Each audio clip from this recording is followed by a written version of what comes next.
It was a calm and bright morning, the kind of morning that feels peaceful, as if the day is promising something special.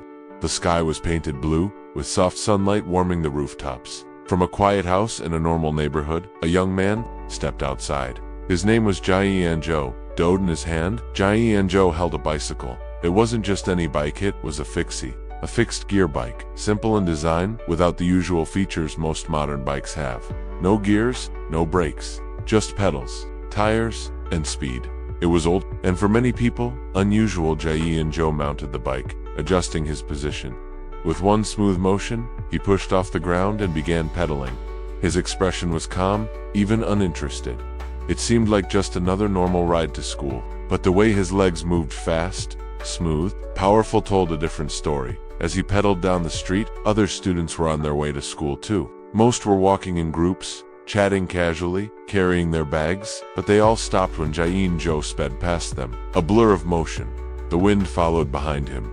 Was that a bicycle? One student asked aloud, confused. No way it could be that fast. Everyone turned their heads, eyes wide in disbelief. His speed was unbelievable.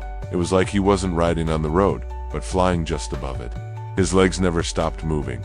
His focus was sharp, and every turn, every push, seemed intentional, like he was in a race.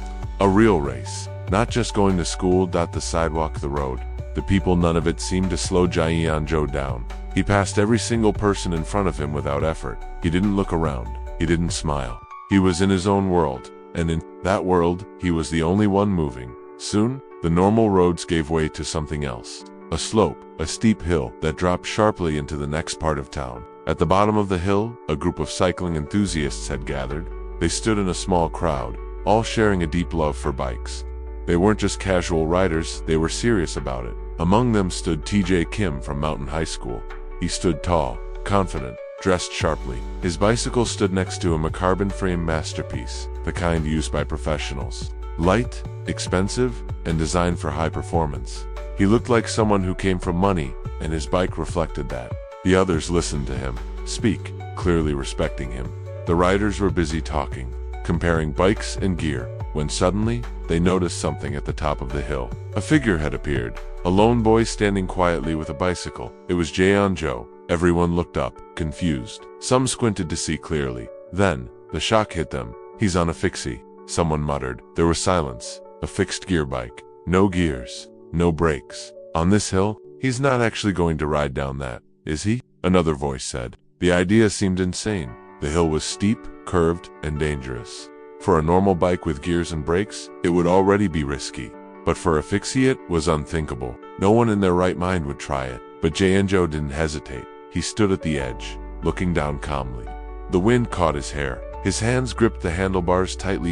In that moment, memories flashed in his mind. He heard the voice of his parent, his father, a doctor. The words were firm, serious, filled with pressure. You must be an excellent student. You must always be number one. Don't waste your time playing. Study hard, focus, succeed. But those words, while remembered, didn't seem to hold power over him. Jae-Yeon-jo didn't smile, he didn't frown. He simply chose to ride, and then he launched. The crowd at the bottom gasped as Jae-Yeon-jo descended. His bike gained speed, fast, too fast. But he didn't slow down. His legs moved with precision, his balance perfect. The tires gripped the road as he curved into the slope. His eyes never blinked. Then, at the most dangerous moment, he began to skid. The back wheel slid sideways, controlled and clean. This was skidding, a move only done by experienced riders. It was how you slow down a fixie without brakes. Skidding was your only tool, and Jae-Yeon-jo performed it like a master. Dust flew up. The sound of rubber against asphalt echoed, and then silence. He landed safely at the bottom, bike steady, not a scratch, not a wobble. He stood straight, calm, like it was nothing. The other riders were stunned. Some looked amazed. Others looked jealous. He's just showing off. One person said bitterly, staring at Jae-Yeon-jo's old plain bike. He just wants attention with that piece of junk. But others were speechless. There was something different about this boy. Among the spectators was Jun Lee from Sunny High School. She narrowed her eyes. She had seen that face before. Something clicked in her memory. She turned to the boy beside her. Minu Yu, also from Sunny High School. Isn't he the student council president at our school? Jun Lee asked. Minu Yu stared at Jae-Yeon-jo with deep interest. Yeah, I think he is. Later that day, at Sunny High School, the atmosphere inside the classroom was calm. The students were busy with their lessons. Among them sat Jaeon-jo, also known as Jae-jo, quietly focused on his studies.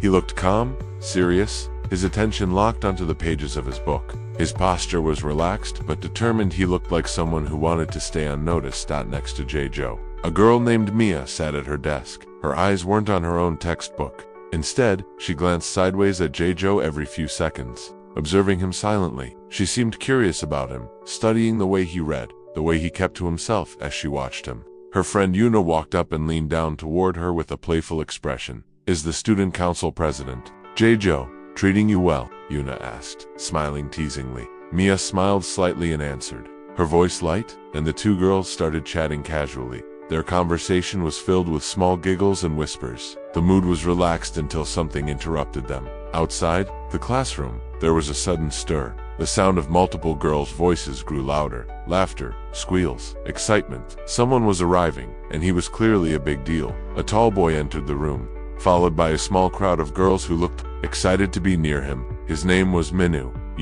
He had an easy smile, messy but stylish hair, and a cool aura that made it obvious why the girls liked him. He wasn't just another student, he was popular, admired, and definitely used to the attention. From their seats, inside the class, Yuna and Mia looked toward the door, confused. "What is Manhwa doing here?" one of them asked, surprised. Manhwa stepped into the room, smirking, and looked around until his eyes landed on Yuna. He raised his hand and pointed at her with a mocking grin. "I'm not here for some grandma like you," he said teasingly. While Yuna's expression changed instantly, her eyes flared up with irritation. "Did you just call me grandma?" she snapped, before she could explode further. Mia let out a small laugh and looked at the two of them. "Why do you two always fight?" Mia said with a soft tone. "You're twins, aren't you?" Yes, it was true. Despite their constant arguments, Yuna and Manhwa were twin siblings. They didn't look exactly alike, but the resemblance was clear once you paid attention, and their dynamic made sense. Like fire and ice, always clashing. At the back of the classroom, another student had been quietly watching the whole scene. His name was Dom Kang Jr. Even though Yuna was angry, her energy, her fire-ites seemed to only make her more attractive in his eyes. He stared at her with admiration, thinking silently how cool she still looked, even while yelling. "What's happening, Manhwa? You had something else in mind." His real target wasn't Yuna, despite his teasing. He walked past the others and approached Jae-jo, who was still seated at his desk, fully focused on his schoolwork. Without hesitation, Manhwa leaned in close and said, "Hey, you, I saw what you did yesterday." Jae-jo didn't look up. "That skidding downhill. That was amazing." Still, Jae-jo said nothing. He just kept reading. "I want you to join my crew." Manhwa added, "My cycling crew. You'd fit in." No response. Not even a glance. Jae-jo didn't even blink. He continued studying, as if Manhwa wasn't there. His cold, focused silence clearly annoyed Manhwa, who finally pulled away with a frustrated scoff and walked out of the room. But inside, Jae-jo's heart was stirred. He wasn't ignoring Manhwa out of arrogance. In truth, he loved bicycles. His thoughts drifted for a moment, back to a memory. Years ago, on his birthday, his uncle had given him his first bike. That moment changed everything. It wasn't just a gift, it was the beginning of a passion. That bike, that feeling of freedom, the wind in his face, he had fallen in love with it. That was the true reason he rode. The school day eventually came to an end. Students began to leave, conversations echoing in the halls. As Jae-jo prepared to go home, Manhwa returned once again. This time, he didn't tease or joke. "There's someone who wants to race you," Manhwa said seriously. "Tonight, Jae-jo looked at him for the first time. "Come if you want, Manhwa added. "You don't have to join the crew, but you'll want to see this." And just like that, he turned and walked away, leaving Jae-jo standing there, deep in thought, with the gears of curiosity turning slowly in his mind. Even after everything that had been said earlier, Jae-jo still had no interest in joining Manhwa's cycling crew. As they stood near the school entrance, with the sky beginning to darken, Jae-jo gave his answer plainly. No, he didn't explain himself.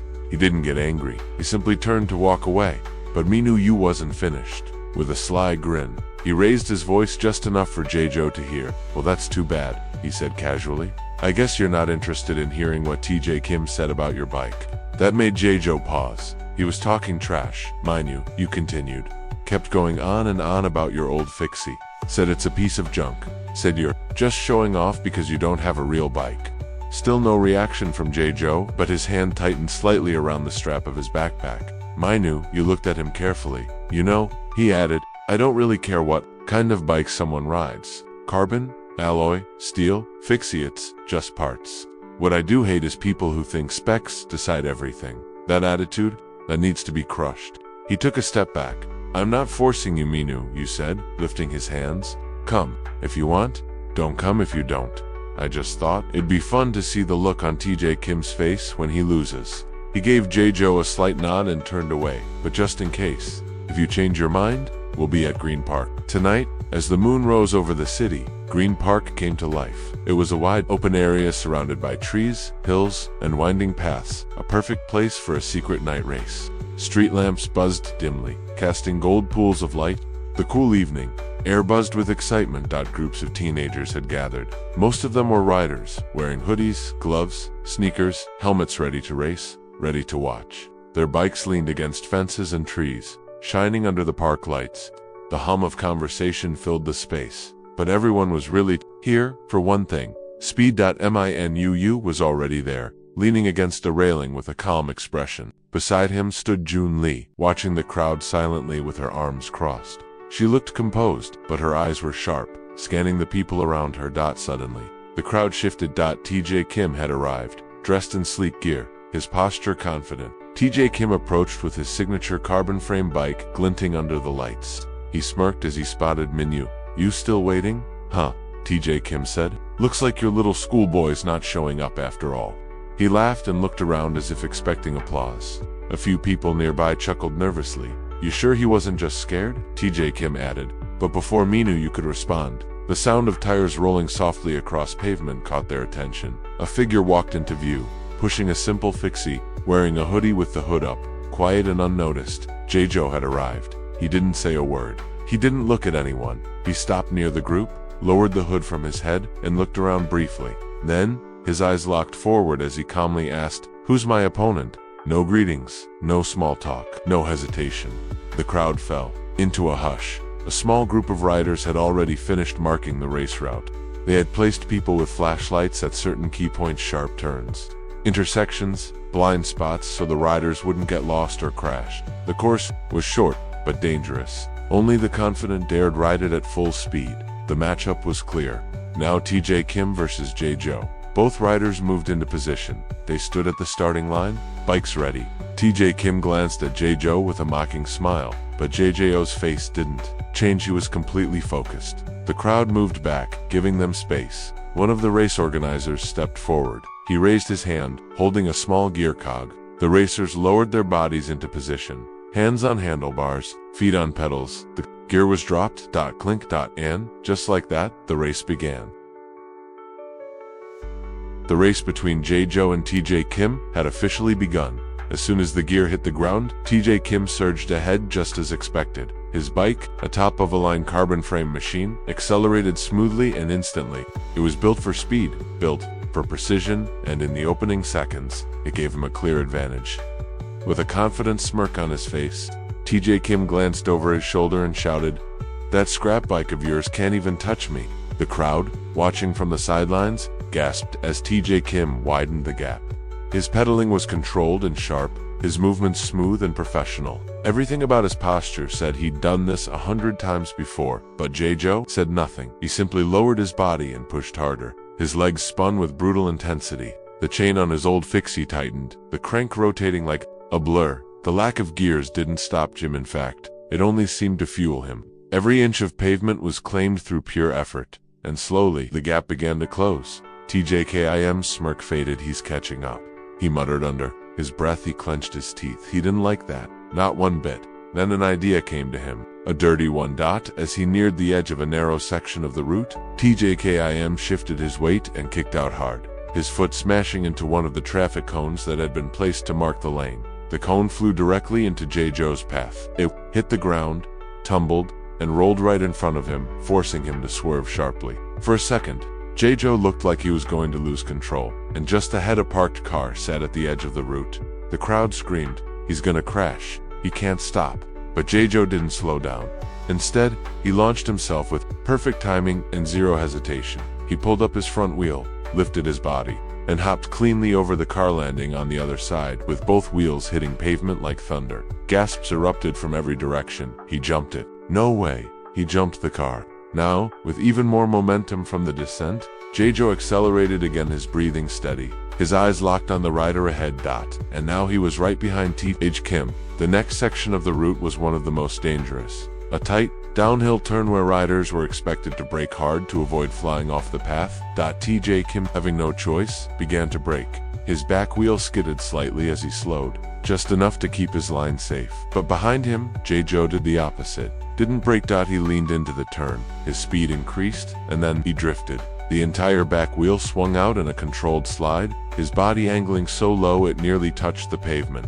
His left leg stiffened for balance, and the tire screeched. Against the curve, a perfect drift. The crowd near the corner exploded. No way. He drifted the turn. That's not possible on a fixed seat. Even T.J. Kim, glancing back for just a second, was visibly shocked. His eyes widened as he watched the impossible unfold right behind him, and then it happened. Jejo pulled up alongside him, with a calm, unreadable face. He turned just slightly and pointed back toward himself with his thumb toward his own backside. Then he said, with no hesitation, "Now it's your turn to stare at my ass." T.J. Kim's face turned red instantly. His jaw clenched. His pride snapped.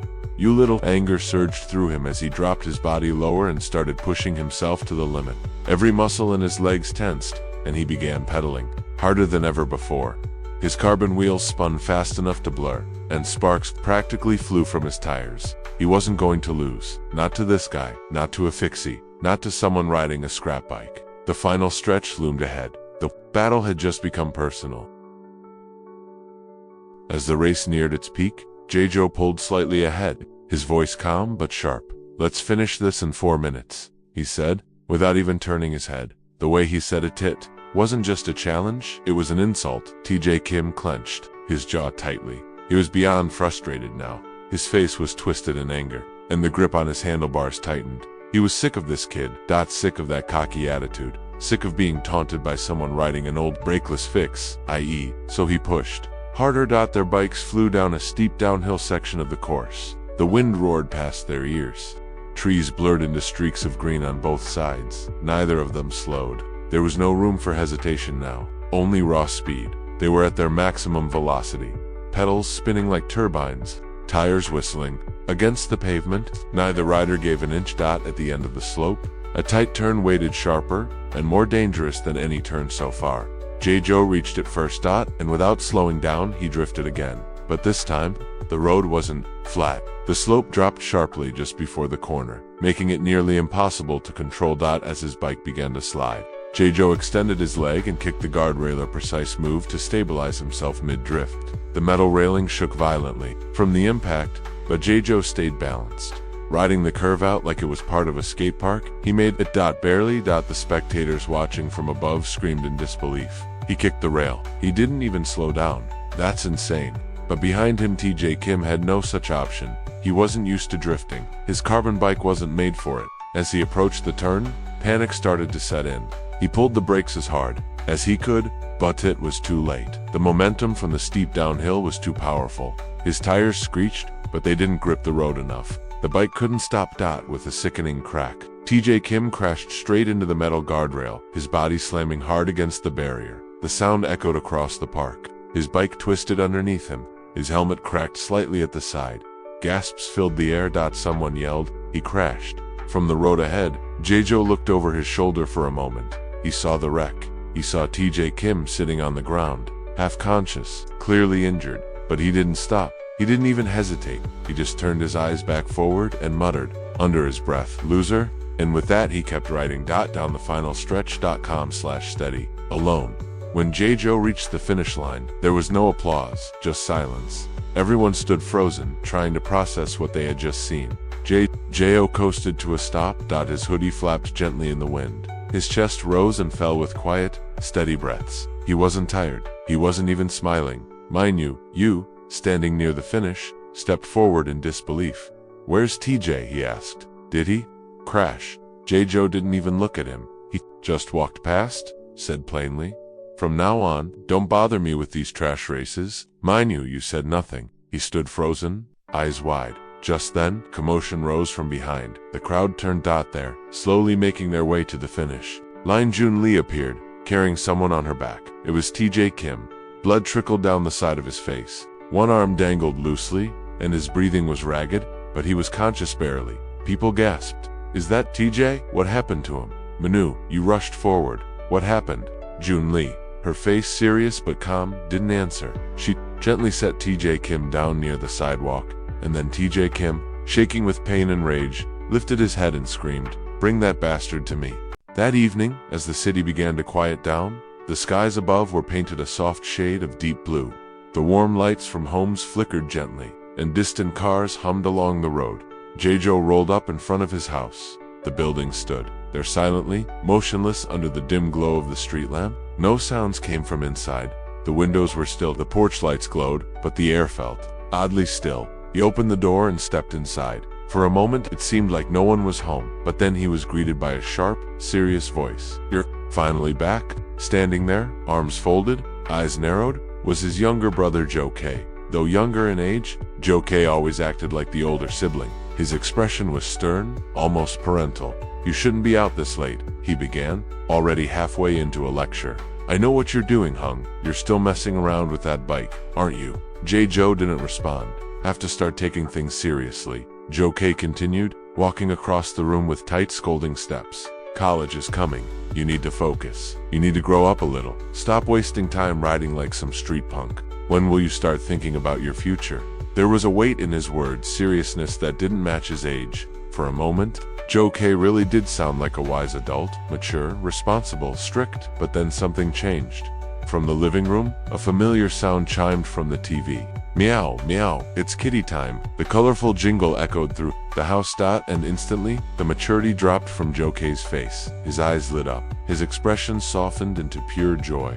"Oh, it's starting," he shouted with excitement, and sprinted toward the TV like a 5-year-old. All that lecture, all that wisdom, it vanished. He flopped down onto the floor, eyes wide, as cartoon cats danced across the screen.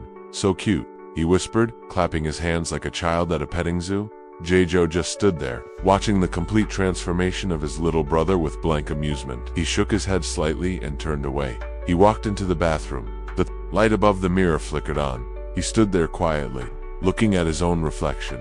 He slowly brought his hands to his face, then looked down at them, still a little scraped. Still sore from the race earlier, his mind wandered. Images from earlier flashed in his thoughts like a reel of film. The slope, the wind in his face, the furious speed, KIMs, taunts, the drift, the crash, the finish line, and then, the silence that followed. What was this feeling? He touched the mirror lightly with his fingertips. It wasn't just adrenaline, it wasn't simple joy, it wasn't even anger. It was something in between, something he'd never felt before. He couldn't name it, but whatever it was, it stayed with him. The morning sun rose quietly over the city. Light poured through the clouds and bathed the streets in pale gold. A new day had begun. Outside the house, Jae-jo stepped out with his bike. Like always, he pulled it toward the sidewalk, but as soon as he looked down, he noticed it. The rear tire. It was still damaged from the intense race with TJ Kim. The rubber was scraped, the wheels slightly bent. He stared at it for a moment, but instead of reacting, he just muttered under his breath, "I'll fix it later." Without any care, he mounted the bike and began pedaling toward school just like every other morning. Elsewhere, the city bus was stuck in its usual morning traffic. Inside was packed with commuters, students, office workers, tired parents. The air felt heavy with frustration. Some people were sighing loudly, others checked their phones. Everyone knew what this was. Rush hour. Mia sat quietly by the window, her cheek resting on her palm. Her school bag was on her lap. The bus hadn't moved in 5 minutes. From the front, someone grumbled, "This road is always like this." Another muttered, "We'll be late again." But then, as the bus remained stuck in place, something outside caught their attention. A blur, slicing through the stillness. It was JJO on his bike. He zoomed past the cars, riding in between lanes with perfect balance and speed. His hoodie blew back in the wind, his face calm, focused, unreadable. He didn't look left or right. He was one with the road. People inside the bus turned their heads. Some gasped, some stared in disbelief. Is he the same guy from yesterday? He's so fast, should I get a bike too? Even Mia found herself mesmerized by the sight of him. She couldn't look away. There was something effortless about how he moved, something rebellious, something cool. Back on the road, Jae-jo kept pedaling. He felt the wind pushing past his ears. He didn't care about traffic, he didn't care about his busted tire. He was in motion, and that was enough. Then, a voice called out from behind, "Hello, boy." It was deep, cheerful, and full of energy. Surprised, Jae-jo glanced back into his shock. He saw a man on a bicycle catching up, not just any man. An elderly man, riding comfortably, like he'd done this 1,000 times. He had silver hair tucked under a helmet and wore glasses. His posture was upright and balanced, and that's when it hit Jae-jo. It was the principal of his school, riding a bike to school effortlessly, with a grin, like it was just another day. As the morning traffic flowed, Jae-jo continued pedaling toward school, the city passing by in a blur. Beside him, the older man riding with smooth confidence kept pace, his expression calm and composed. The elderly cyclist glanced over, still smiling. "You never wear a helmet, do you?" he said, not with scolding anger, but with gentle concern. Jae-jo turned and gave a polite nod. "Good morning, principal." Yes, this man wasn't just any random cyclist. He was the principal of their school. Someone Jae-jo had known for a while, not only as a student, but as the student council president. There was a sense of respect between them, something that had formed over years of quiet interaction. "Fast," the principal added, "but speed doesn't keep you safe." Still pedaling, he continued speaking, his tone calm, measured like someone who had seen a lot, and knew when to give advice without pushing too hard. "I'm not here to yell at you, Jay," he said. "I know you're smart, but remember, on the road, cyclists aren't special." Jae-jo glanced forward. The principal went on. "Cars drive in bike lanes. People walk on sidewalks that were never built for us. Out there, you're on your own." His voice carried a tone of wisdom, not fear, not authority, just experience. "Be careful," he added. "I'd hate to see you end up underneath someone's wheels." And with that, the two of them rode in silence for a few more minutes, until the school gates came into view. At the front entrance of the school, a small commotion was unfolding. A boy with messy hair, wearing a baggy hoodie and clutching a skateboard, stood surrounded by a few other students. His name was Lee Hurong, and he had a bit of a reputation, cocky, loud, always pushing boundaries. A teacher on gate duty was lecturing him, clearly frustrated. "You again, Lee Hurong? What did I even do?" He smirked. "You were skating down the hall last week, AGAIN. Around him were other students who had already been punished for minor offenses, hair dye violations, missing ties, untucked shirts. Lee Hurong seemed unfazed, like none of it really mattered to him. But then, at that moment, Jae-jo and the principal arrived at the school entrance. The tension shifted instantly. The teacher stiffened, but to everyone's surprise, the principal just looked over at the group, raised an eyebrow slightly, and said calmly, "IT's a new day, isn't IT?" He then looked directly at Lee Hurong. "Try behaving a little better tomorrow." Just like that, he waved off the punishment. The students were free to go. The crowd murmured in surprise. Even Lee Hurong blinked in disbelief. The teacher on duty stepped closer and whispered to the principal, "It's flag ceremony day today." The principal nodded. Then, without missing a beat, he pulled out his phone and tapped on the school's messaging app. To the student council members, including Mia, he sent a casual message in slang. "Yo, set up that flag thing ASAP, LOL." And with that, the school day officially began. In the hallways, things were back to normal. Dom-kong, ever the jokester, tried to flirt with Yuna again. She rolled her eyes, clearly used to his antics, and responded with her usual sarcasm. Around them, students chatted, lockers slammed, and the building buzzed with energy. In another corner of the school, Manhwa, you found Jae-jo by his classroom window. "Hey," he said casually, stuffing his hands into his pockets. "I saw the video from last night." Jae-jo didn't say anything, still focused on his notes. "That drift," Manhwa continued, shaking his head. "It was insane." He wasn't mocking, he was genuinely impressed. But Jae-jo, as always, stayed quiet, letting the compliment pass like wind in the trees. Later that afternoon, as classes ended and the sun began to dip slightly in the sky, students started to leave. Outside the school, Dom-kong rushed up to Jae-jo, his eyes sparkling with curiosity. "Why?" "Oh," he said, "let me borrow your bike just for a second." But Jae-jo said nothing. He mounted his bike, gave a small push, and started riding off, Dom-kong behind with his arms still raised. "Hey, I'm serious," he shouted after him. But Jae-jo didn't even look back. On the quiet road home, the sky starting to turn orange, the city glowing under the afternoon light, Jae-jo pedaled alone, his expression calm. Then, from somewhere nearby, he heard someone call out, "Hey, is that you?" The voice was familiar. Jae-jo turned slightly, confused at first. The person approaching looked different. For a second, he didn't recognize him, but then he saw the face clearly. The bruises, the bandages, the intense stare. It was TJ Kim. He was walking slowly, still hurt from the crash but upright, steady. "Took me a while to realize," TJ Kim said, his voice firm. "You look different with glasses." And with that, the tension returned. The road was quiet, the city was watching, and the story wasn't over. As Jae-jo pedaled slowly down the road, lost in thought, the quiet was suddenly broken. From the side, 3 figures stepped out, blocking his path. Leading them was TJ Kim, his expression dark and filled with anger. At his side were 2 of his School Mountain crew members, silent, but clearly backing him up. TJ Kim stood firm and stared at Jae-jo. "Do you even remember me?" he asked, his voice low but shaking with restrained fury. "You really made me angry?" Jae-jo, completely unfazed, looked up from behind his glasses. Calm as ever. "Who are you people?" he replied flatly. That one sentence, so simple, so disinterested, was like gasoline on fire. TJ Kim's face twisted with rage. Without another word, he lunged forward and with all his strength, kicked Jae-jo's bicycle, sending it crashing to the side with a loud metallic thud. Jae-jo, reacting without hesitation, punched TJ straight in the face. But that was only the beginning. TJ's 2 friends jumped in instantly, and what followed was a short but brutal fight. 3 against 1, blows landed fast.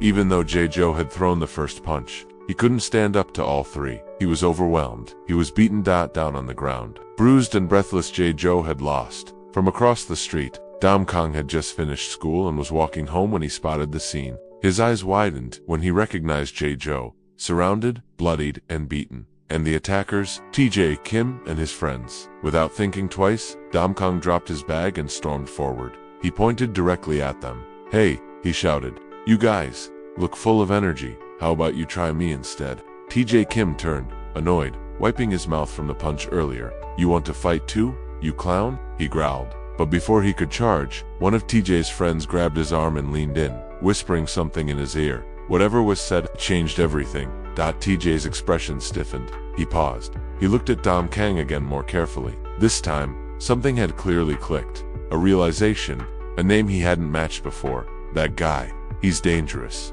his friend had warned. And just like that, the 3 from School Mountain backed off. Quietly, with muttered curses and bruised egos, they turned and walked away, leaving Jae-jo crumpled on the pavement. Not far from there, MANHUA had been walking down the same street. He caught sight of TJ Kim and his crew walking away in silence. Then he saw something else. JJ owned on the ground, bruised and bloodied. His heart dropped. He rushed to him. "Hey, are you okay?" But Jae-jo, despite everything, looked up at him with cold eyes. "Leave me alone." But MANHUA tried to help, reaching out. Jae cut him off again. "I said go away. Don't talk to me. Don't follow me. Don't get involved in this stupid mess." His words were sharp, distant, like a wall that couldn't be climbed. MANHUA, visibly upset, hesitated, but he understood. He stepped back just then. Kang, who had stood silently this whole time, sighed and looked at MANHUA. He felt bad for both of them. So in one sudden motion, Kang stepped behind Jae-jo, raised his fist, and gave him a light punch to the side of the neck. It wasn't out of anger. It was just hard enough to knock him out gently. "Hey, what the hell?" MANHUA shouted. Caught Jae as he slumped over, unconscious. He looked at MANHUA casually. "Relax. I knocked him out just a little. I'm not mad." MANHUA blinked, confused. "Why? He wasn't going to let anyone help," said. "Now, he doesn't get a choice." The 2 of them, still unsure where Jae-jo even lived, began carrying him awkwardly and without a plan. But with the strange determination of 2 people who cared in their own odd ways, the streets were quiet again, and Jae-jo, for once, was still. MANHUA and Kang stood on the side of the street, looking down at Jae-jo, who was still unconscious between them. "Should we take him to a clinic or something?" MANHUA asked, crouching slightly, clearly concerned. "I don't even know where he lives," replied, just as confused. Before they could decide, a loud voice suddenly called out from the distance, "Jae!" Both of them turned to see where the shout came from. Standing at the end of a narrow alley was a young boy wearing glasses and carrying a school bag. JJO's younger brother. His face twisted in shock as he saw his brother lying motionless, flanked by two strangers. From his point of view, it looked like his brother had been beaten by two random punks. Frightened, Joke didn't run up to help. Instead, he stared for a second longer, then turned and ran away, choosing not to get involved, MINU, and Dom watched him go. Hey, does he look familiar to you? Dom muttered. MINU narrowed his eyes. Yeah, from his glasses and face, I think he's JAY's little brother. Without hesitation, the two of them chased after Joke to explain. After catching up, Minu tried to speak first. Hey, wait up. We're not trying to hurt your brother. We're actually his friends. Joke stopped, breathing heavily, but looked back with suspicion in his eyes. Why would he have friends like you? He never talks about friends. He doesn't need them. His voice wasn't just angry, it was distant, disappointed. I don't really care what he does. He chose to waste his time with bikes and getting into fights instead of studying. I've got my own life, Joke added coldly. Still, he didn't stop Minu and Dom from carrying Jay back to his home. Inside the modest house, Minu and Dom laid Jay down on a couch. Minu had a serious look on his face as he gently applied a band-aid to a cut on JAY's face like he was performing a minor surgery. Joke stood nearby, staring intently at them. After a few minutes, Minu turned to him, a bit uneasy. Why are you watching us like that? Joke crossed his arms. Just making sure you're not lying. For all I know, you could be pretending to be his friends just to rob us. Minu's eyes twitched in frustration. Seriously, we carried him all the way here. Dom chuckled and tried to lighten the mood. He pointed to a framed photo on the wall showing a younger Jay with a big smile next to a man and an old bicycle. Is that him with his uncle or something? Before Joke could answer, Jay began to stir. He slowly opened his eyes, blinked a few times, and looked around. Then, noticing Minu and Dom, he sat up suddenly, wincing in pain. Get out, Jay said coldly. I don't need you here. Leave. Minu's face tightened in disappointment. Dom, noticing this, muttered under his breath. You look just like Yuna when you're annoyed. Ben louder, Dom said. That's how you thank the people who helped you. Not very classy, President. Trying to change the awkward vibe, Dom grinned. Hey, how about we check his computer? Maybe he's hiding some adult videos on it. Before Jay could stop him, Dom was already opening the laptop. Minu quickly moved to hold Jay back. Whoa, easy, just let him look. The screen lit up nothing but educational videos, practice tests, study material. Ugh, this is the most boring computer I've ever seen in my life. Dom groaned. You seriously don't have anything fun? No games? No special content? Maybe we should download something for him, Dom joked, winking. Just then, Joke walked back into the room, getting ready to leave for cram school, but he paused when he saw what they were doing and accidentally glanced at the screen, which was now thanks to Dom playing a random adult video. Joke froze for a moment, his face completely blank. The room fell silent. Then, without a word, he turned around and left. After they left the house a bit later, Minu and Dom walked side by side down the road. For the first time in a while, they weren't arguing or cracking jokes. Instead, they shared a quiet moment, one that made their awkward partnership begin to feel a bit more like a genuine friendship. A strange, but solid connection had started to form between them. Night had fallen, and the members of the Zephyrus cycling team were gathered at an empty parking lot near the city outskirts. The place was buzzing with chatter, as riders from various neighborhoods stood around in groups, curious about the sudden and a mysterious call for a team meeting. The tension rose as TJ finally arrived. With a smug grin, he walked through the crowd and locked eyes with June, tossing a mocking laugh. So what's this? A secret emergency meeting called by our emotional little prince. June, already annoyed, fired back without hesitation. Is it really that weird? You do remember Min's the one who founded this team, right? The crowd started, murmuring, glancing at each other as they processed the words. Suddenly, the murmurs were cut off by the heavy sound of footsteps. Minu had arrived. His face was sharp, dark with restrained fury. He didn't even bother speaking. Without warning, he removed the ring from his finger, something he always wore as a personal symbol, and stepped forward. Grack. He punched TJ straight across the face. Hard. TJ stumbled backward, hitting the ground with a thud. The crowd gasped in shock. No one moved. For a split second, everything froze. What the hell, Minu? Someone shouted. Stop it, both of you. Another added. Even June, who knew Minu better than anyone, was taken aback. What was that for? Minu, breathing hard, stood tall. You want to know why? Because he humiliated us. He humiliated the entire Zephyrus team. The group stayed silent. He beat someone up just because he lost a match. Minu continued, voice trembling from anger.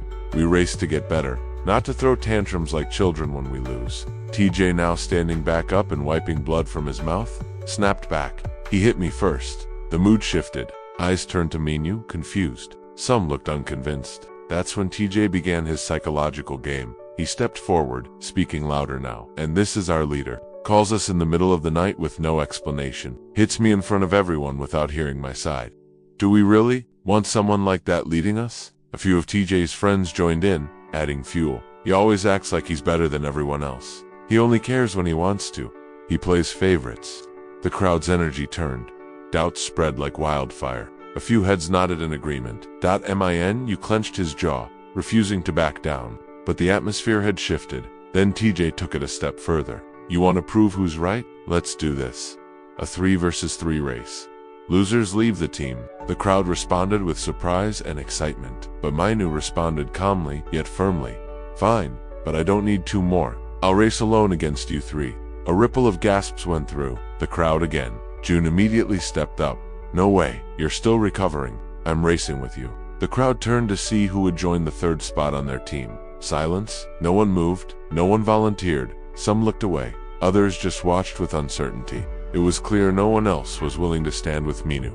June looked around in disbelief, scoffed, then turned back to TJ. We'll go as 2. Just the 2 of us. 2 versus 3. That's all we need. The challenge was set. The stakes were clear. And now, all eyes were on the starting line. The race had been postponed until the following night. Morning came just like any other day. The sun rose over the city, casting a warm orange glow on the rooftops.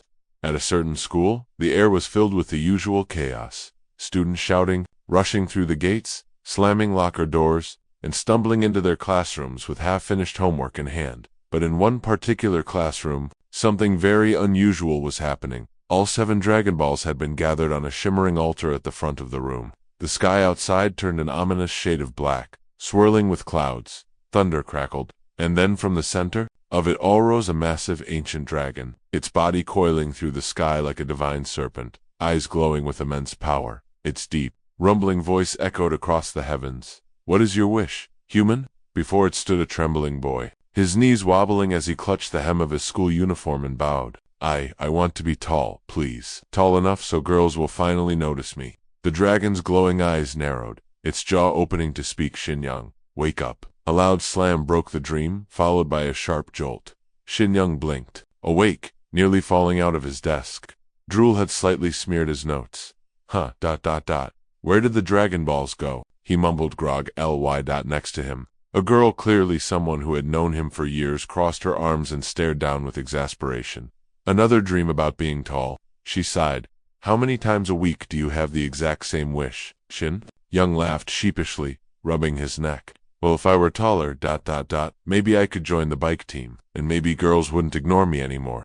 Meanwhile, in a quieter corner of another school, Minu and June sat behind the gymnasium, their bikes resting nearby. Untouched, the atmosphere between them was heavy, an unspoken anxiety hanging in the air. Do you think we can really win tonight? June asked softly, leaning forward, hands on his knees. TJ's got one of the best racing bikes money can buy, and your leg's still not fully recovered. Minu exhaled slowly, eyes fixed on the ground. Asterisk, I don't believe in specs being everything. Heart matters more, but I'd be lying if I said I was 100% confident. He gently rotated his injured ankle, wincing slightly. They both knew it would affect his balance. Back at another school, in a classroom bathed in golden morning light, the mood was much colder.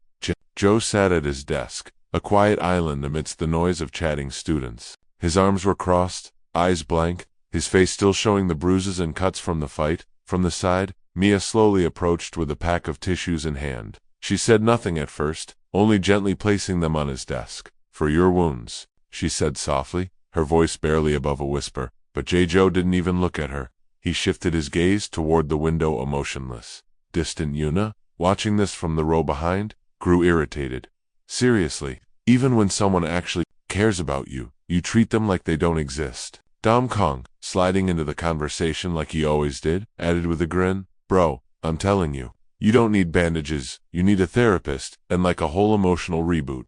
But Jay remained unmoved. He didn't say a word. Not to Mia, not to Yuna, not even to Dom. Just then, a student from outside poked their head into the classroom. "Jay Joe, someone's waiting for you at the gate." With a small sigh, Jay stood up and headed out, ignoring the curious glances that followed him. Outside the school gates stood June, leaning casually against his bike. His expression was calm, but his eyes were sharp, focused out as Jay approached. The two locked eyes. June spoke first. "Looking at your bruised face, now I get it.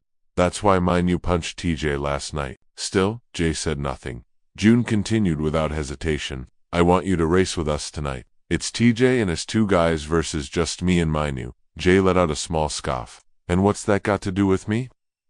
"Nothing," June said. "Plainly, just like you told you before, I'm not here to beg or convince. I'm just giving you the time and place." He reached into his pocket and pulled out a folded slip of paper. On it, a location, a time, no explanation. He handed it to Jay, then backed up, mounting his bike. Before he left, he turned slightly. "If you show up, great. If not, we'll still race." And with that, June pedaled off into the distance, leaving Joe standing alone at the gates, staring down at the paper in his hand, his expression unreadable. The streetlights flickered to life as the sky turned dark. The city's hum quieted just enough to be replaced by another kind of energy-anticipation. At a wide, open intersection lined with concrete barriers and orange cones, a huge crowd had gathered. Students from various schools, amateur cyclists, skaters, and curious onlookers packed the sidewalks, all buzzing about the race that was about to unfold. The reason? Because tonight wasn't just another race, it was a showdown. The loser would be expelled from Zephyrus. No second chances. At one end of the lot, June and MANHUA stood beside their bikes, scanning the crowd with eyes full of silent expectation. "He's not coming, is he?" June asked, trying to hide the disappointment in his voice as he glanced at his watch.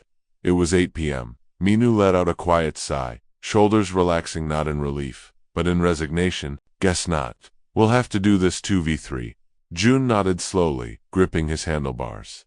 Suddenly, the crowd stirred. A loud motorbike engine revved through the plaza. From behind the gathering, a confident young woman on a motorcycle pulled up. To the center, helmet in one hand, mic in the other. Her long coat flapped as she stepped forward, grinning at the energy of the crowd. "Yo everyone, welcome to tonight's main event," she shouted into the microphone. "I'll be your commentator tonight, and yes, this race is going live, so get your phones out, click the link on the QR code flying around, and watch the magic unfold." Cheers erupted. Phones went up. Within seconds, hundreds were tuned in. She winked at the nearest camera, then stepped aside. On the main stepped forward, calm but assertive. "Let's set the rules straight," he began, holding up a rubber armband. "This is an estafette race, relay format. Each rider wears the armband. Whoever finishes their leg of the race hands it off. First team to finish with all three riders wins." He pointed down the road. "The route starts here, loops through the Eastern Park curve, down the S Bridge, around the Riverwalk, and back to the square. All checkpoints must be passed. No shortcuts, no interference." TJ, standing across from him, scoffed and raised his voice. "And let's be extra clear. Loser gets kicked out. That's not just Dramut's fact." MANHUA stared him down. "Agreed, but let's not pretend this is fair. It's 2v3. If any of you complain after this, I'll call you cowards in public." That got a mix of laughs and gasps from the crowd. TJ shrugged. "You said it, not me." You turned to June, giving him the rubber armband. "You start us off. Give it everything you've got. I'll take the final leg." June nodded. "Understood." A referee stood between both teams, holding a single-gear cassette above his head, an old-school custom among racers in this district. Everyone knew what it meant. When the gear hits the ground, the race begins. The crowd hushed. Glinkladder, the gear hit the pavement, and just like that, the race began. June exploded forward, pedaling hard, weaving between cones like a missile. Behind him, TJ's first rider, Rajan, followed close, nearly clipping June's back wheel. The crowd screamed, phones tracking every movement, the live stream climbing to thousands of viewers. In real time, from the commentary mic, the woman narrated, "And we're off. June from Zephyrus taking the first leg. TJ's team hot on his tail. It's a 2v3 tonight. And honestly, folks, this isn't just a race. It's war. Night had fallen, and the atmosphere was electric. The location of the race was packed with people, students, cycling fans, and curious onlookers, all buzzing with excitement. Word had spread fast. This wasn't just an ordinary street race. It was a high-stakes competition, where the losing team would be forced to leave Team Z. Tension floated in the air like electricity before a storm. On one side stood June, calm and focused, representing Team MANHUA.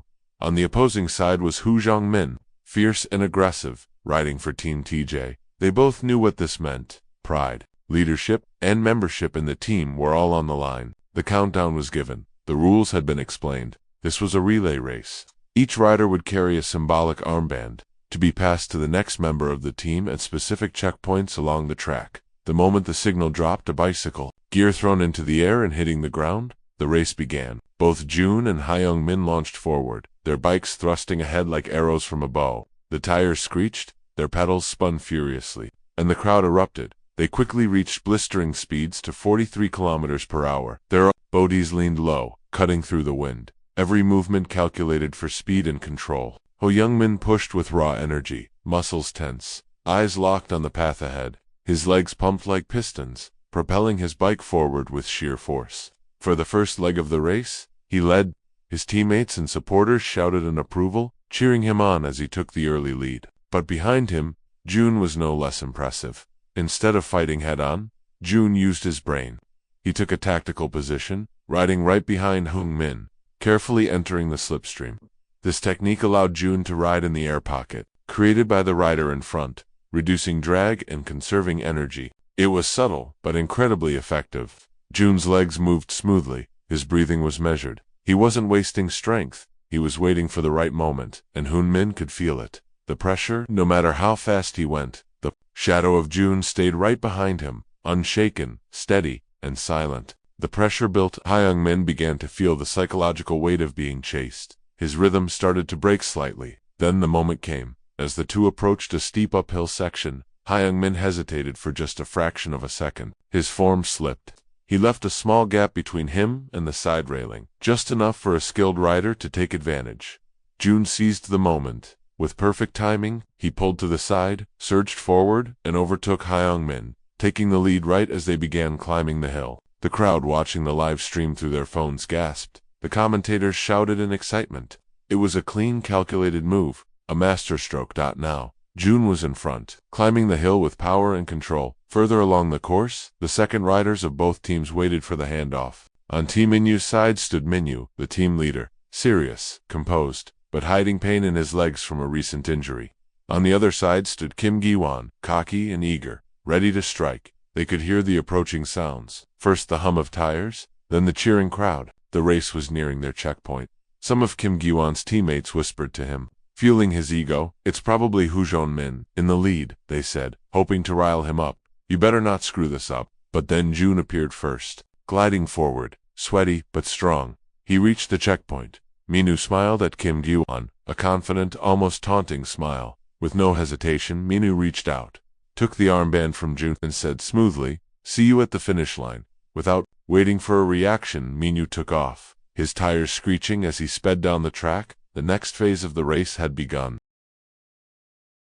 MANHUA, now holding the armband after a solid handoff from June, launched forward with raw determination. That handoff wasn't just a symbolic baton, it was June's trust, a mark of belief passed from one teammate to another. June had done his part by reclaiming the lead after a strategic play using slipstream. Now it was MANHUA's turn to finish the job. Despite the throbbing pain in his leg, a leg that had not fully healed from a recent injury, Minyu pressed the pedals harder. His mind was set. I can't let June down, not after everything he just pulled off. Each push of the pedal sent a jolt of pain up his body, but he didn't care. Pain was nothing compared to the shame of losing this race, of losing the team. He wasn't just fighting to win. He was fighting to prove he was still a leader, worth following. From afar, June, now resting after his run, looked on. He could see the way Minyu was riding, the aggressive posture, the jerky motions. He's pushing too hard, June thought with concern. His leg hasn't recovered. He shouldn't be straining it like that. But Minyu couldn't afford to slow down, not now. Meanwhile, at the final checkpoint, TJ waited impatiently. The finish line was in sight, but his teammates were nowhere. Near he was pacing slightly, eyes glued to the curve in the road where the next rider should emerge. Nervousness built in his chest. He clenched his fists. His plan had been to overwhelm the opposition with numbers, skill, and intimidation, but somehow, the 2v3 match wasn't going their way. Then, suddenly, the sound of a bike tire skidding around the corner, but it wasn't his teammate. It was Minu, powering down the street like a storm, jaw clenched, eyes burning with resolve. The wind blew against his sweat-drenched face as he roared past TJ, who stood momentarily frozen in place. TCH, damn it, TJ muttered, gritting his teeth as Minu disappeared down the road ahead. As Minu continued blazing down the path, the crowd on their phones watched anxiously through the live stream. The track was rough and unpredictable, just like the stakes of the race itself. Suddenly, from the shadows of the roadside bushes, a cat darted onto the road. It all happened in an instant.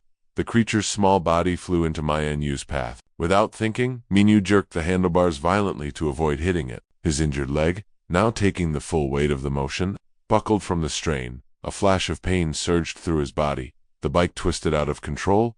Crash. Minu tumbled forward, hitting the hard ground with a heavy thud. Dust kicked up around him. His helmet hit the pavement with a crack, and his bike slid a few meters away. Gasps echoed through the live stream. The motorbike announcer, who had been giving energetic commentary, went silent. We're going to stop the broadcast here. It looks like there's been a serious crash. Disappointed comments flooded the stream chat as the footage cut off.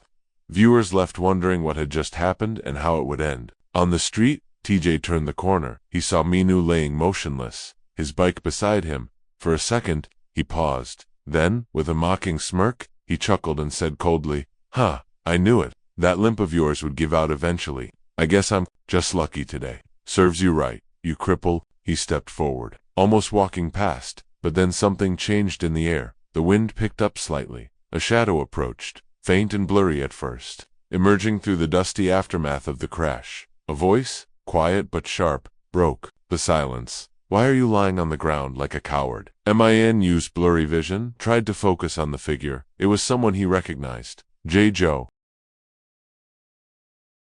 As the dust from the crash began to settle, Joe stepped forward, his eyes sharp and unwavering. Without waiting for a response from the stunned Minu, he knelt down and ripped the armband from his outstretched hand, the symbol that would allow him to take over the race. Jay was calm, but his presence radiated something heavier, like a storm that had been waiting to strike. "Don't get too excited," Jay said in a low voice.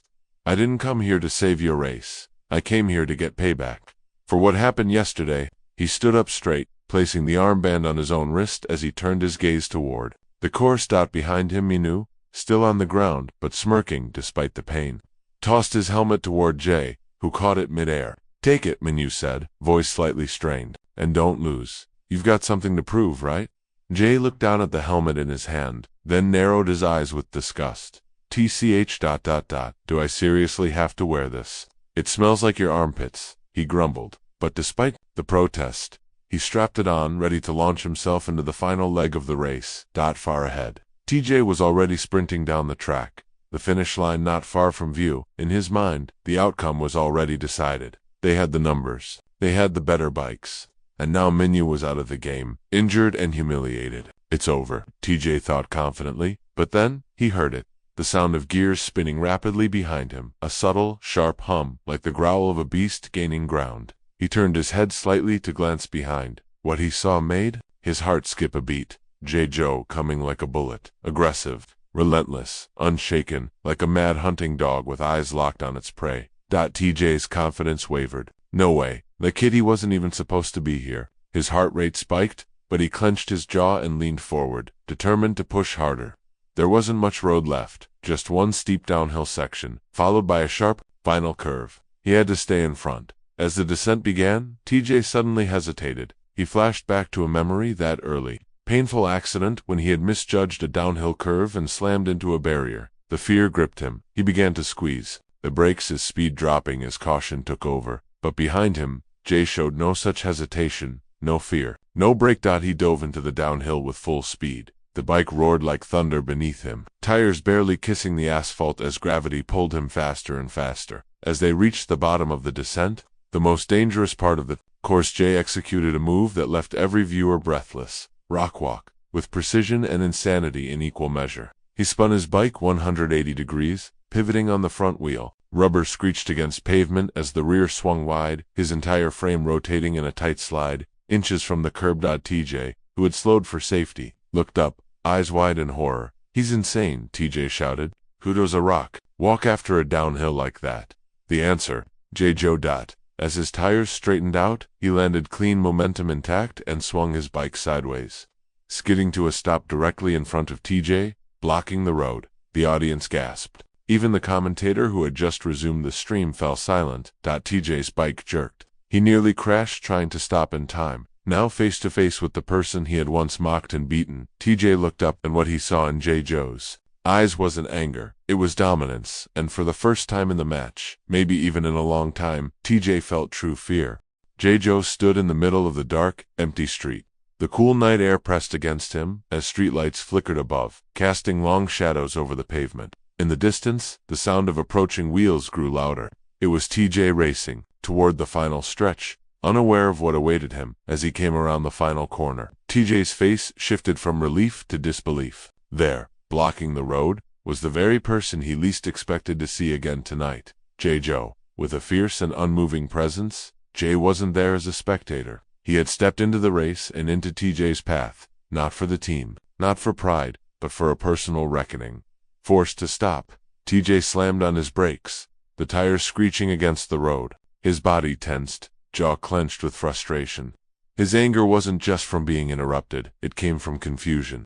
From the fear that he didn't quite understand why Jay was doing this. Jay stood silently for a moment, eyes fixed on TJ. There was no rage in his expression, only a deep resolve. He didn't need to scream or posture. His presence alone was enough to spark tension. Without saying much, Jay pointed to the long straight road ahead, the final stretch where the race would truly be decided. The gesture said everything, a challenge, a dare, a test of strength. And pride. TJ understood. He had no choice. He lined up next to Jay at the edge of the road. The two were opposites in every way. Jay on his old dented steel bike, and TJ on his sleek, carbon-framed machine designed for speed and prestige. The crowd watched from afar, breath held. The unofficial final showdown was about to begin. Then, they launched. TJ took the lead immediately. His bike responded like a feather in the wind, light and effortless. His body bent low, pushing to reach top speed. His mind screamed for victory, to prove that nothing, not even Jay, could overtake him. But behind him, Jay didn't flinch. Every rotation of the pedals was deliberate, every movement powerful. His steel frame groaned under the force, but Jay kept going. He didn't rely on technology. He relied on everything inside him, anger, humiliation, and a relentless desire to prove that even underdog trash could break past champions. Little by little, he closed the distance. TJ could hear the breathing behind him, feel the pressure building like a storm at his back. His confidence cracked. No matter how hard he pedaled, he couldn't shake Jay off. Panic crept in. At the finish line, Manu stood watching, still bruised, still aching, but standing. With eyes wide open, others gathered near him, confused and anxious. Was Jay really racing on their behalf? Then, from the shadows, two bikes surged into view, neck and neck, wheels spinning, legs burning, and then Jay pulled ahead. With raw determination and fearless momentum, he surged past TJ and crossed the finish line. Several meters in front, silence, then gasps. It was over. TJ slowed to a stop, chest heaving, his hands trembling on the handlebars. He had lost not just to Jay, but to everything he underestimated. The carbon bike didn't save him, his ego didn't carry him, and as he looked up, the sting of defeat wasn't from the loss itself. It was the words echoing in his head. Jay turned to him briefly, no mocking smile, no gloating, just a simple sentence, sharp as a blade. "It's not my bike that's trash, it's you." TJ lowered his head, unable to respond, but before anyone could speak, murmurs rippled through the crowd. A few voices raised a complaint. "This was supposed to be a 2v3, someone said. "Jay isn't part of the team, that's cheating." All eyes turned to Manu. He didn't argue.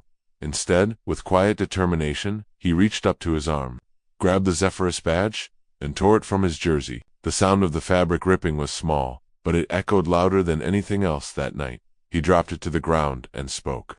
Not in anger, but with finality. "I already knew. I'm no longer part of this team." And with that, the night closed in, leaving everyone to think not about who won or lost, but about what truly defines a rider: the gear, the title, or the will to keep pedaling, even when no one believes in you. After the race ended and the crowd slowly dispersed, Minu stood in silence, the wind brushing against his bruised face. With steady hands, he removed the armband that bore the emblem of Team Zephyrus, the team he had built, nurtured, and protected all this time. He handed it over gently, and with a calm voice, asked the remaining members to take care of what he once led. "This team meant everything to me," he said, his voice quiet but heavy with emotion. "Please, don't let it fall apart." Then, he turned to June, his loyal companion, his friend through all of it. His gaze held a quiet apology. "I'm sorry for losing," Minu whispered. June didn't respond immediately. He just watched as Minu walked away, shoulders tense, his heart carrying a heavier loss than any defeat could bring. Not long after, Jae-jo returned Minu's helmet.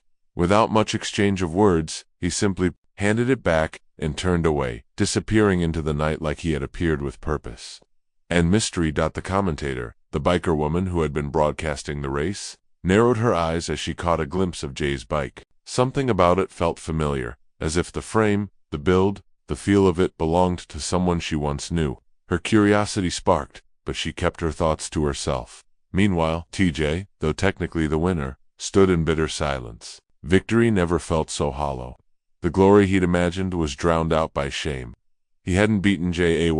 He had merely outrun Minu, who was already broken, and the sting of Jay's words still echoed inside him. His fists clenched, his pride bruised. In that moment, the line between winner and loser blurred beyond recognition. Then, from the edge of the crowd, a figure emerged, a rare appearance from someone not usually seen. Vinny Hong, a student from Gunhai Junior School, calm and calculating. His eyes scanned the area with quiet intensity. It was no coincidence he arrived now. Some in the crowd whispered, wasn't he the reason Menyo's leg was injured during a previous race? But no one dared to ask him directly. He said nothing, just watched. Later that evening, Minu arrived home alone. The streets were quiet. His house stood cold and still, like a place no longer meant for him. As he entered, his father, just back from work, sat by the kitchen table. The tension was instant. "What were you doing out there?" his father asked sternly. "Why aren't you studying like you're supposed to?"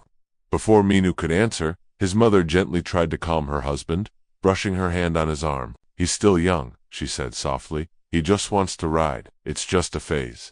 But when she stepped closer and saw the bruises on her son's face, she gasped. "What happened to you? Look at your face." Minu stared back at her, not with gratitude, but with cold detachment. His voice cut through the air, sharp and bitter. "Don't touch me. Keep your dirty hands off my face." The silence that followed was electric. His father's eyes flared with rage. Without hesitation, he slapped Minu across the face. A hard, loud crack that left the room frozen. "That's how you speak to your mother," he bellowed. The fight escalated quickly. Words were thrown like knives, sharp, personal, unforgiving. Minu finally shouted what he had long buried inside, that the woman who stood as his mother wasn't his real mother, just someone who came into their lives chasing money, clinging to a man whose wallet got fatter over the years. His father, livid, grabbed Minu's wallet, his last bit of independence, and hurled it at him. "Get out," he growled. "Get out of this house." Staggered, both emotionally and physically, Minu stepped back. The door shut behind him, with a finality that felt louder than the slap. Now out in the cold, he walked aimlessly through the quiet streets. Nowhere to go, no one to turn to. The pain in his leg throbbed, but the ache in his heart drowned it out. As he wandered, his mind drifted back to a time before all of this.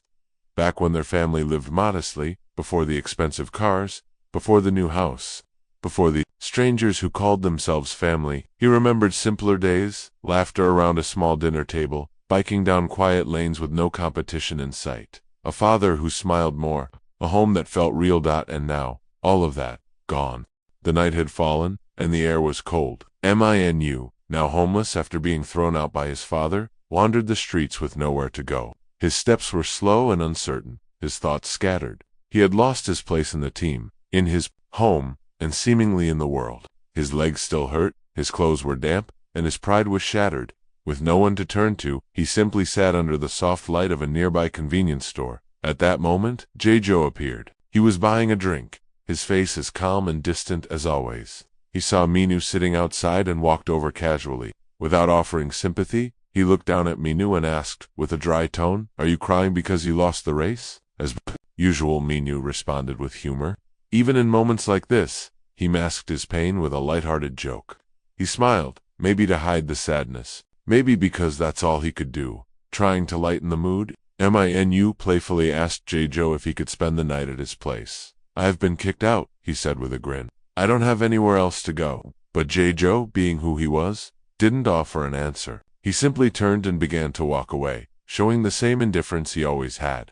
That's when Minu spoke again, more seriously this time. He stood up and explained, not in a joking tone, but honestly, that he truly had nowhere else to stay. He didn't have a single friend he could ask for help. He just needed a place to stay for one night. Just one. Jae-jo didn't respond with kindness. Instead, he said plainly, "I'm not a friend you can rely on."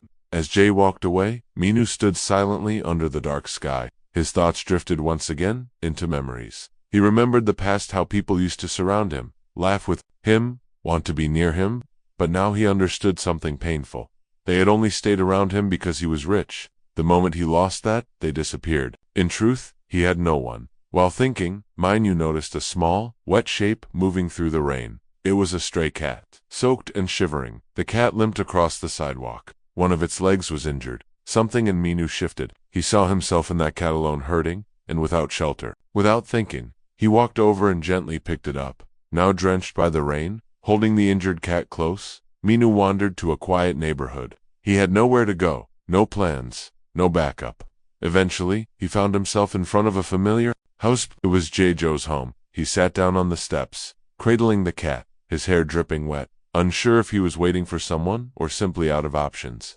Time passed slowly. Then, the door opened. It was Keijo, Jae's younger sister. She had just returned from her tutoring session and was surprised to see Minhu sitting outside, soaked and holding a cat.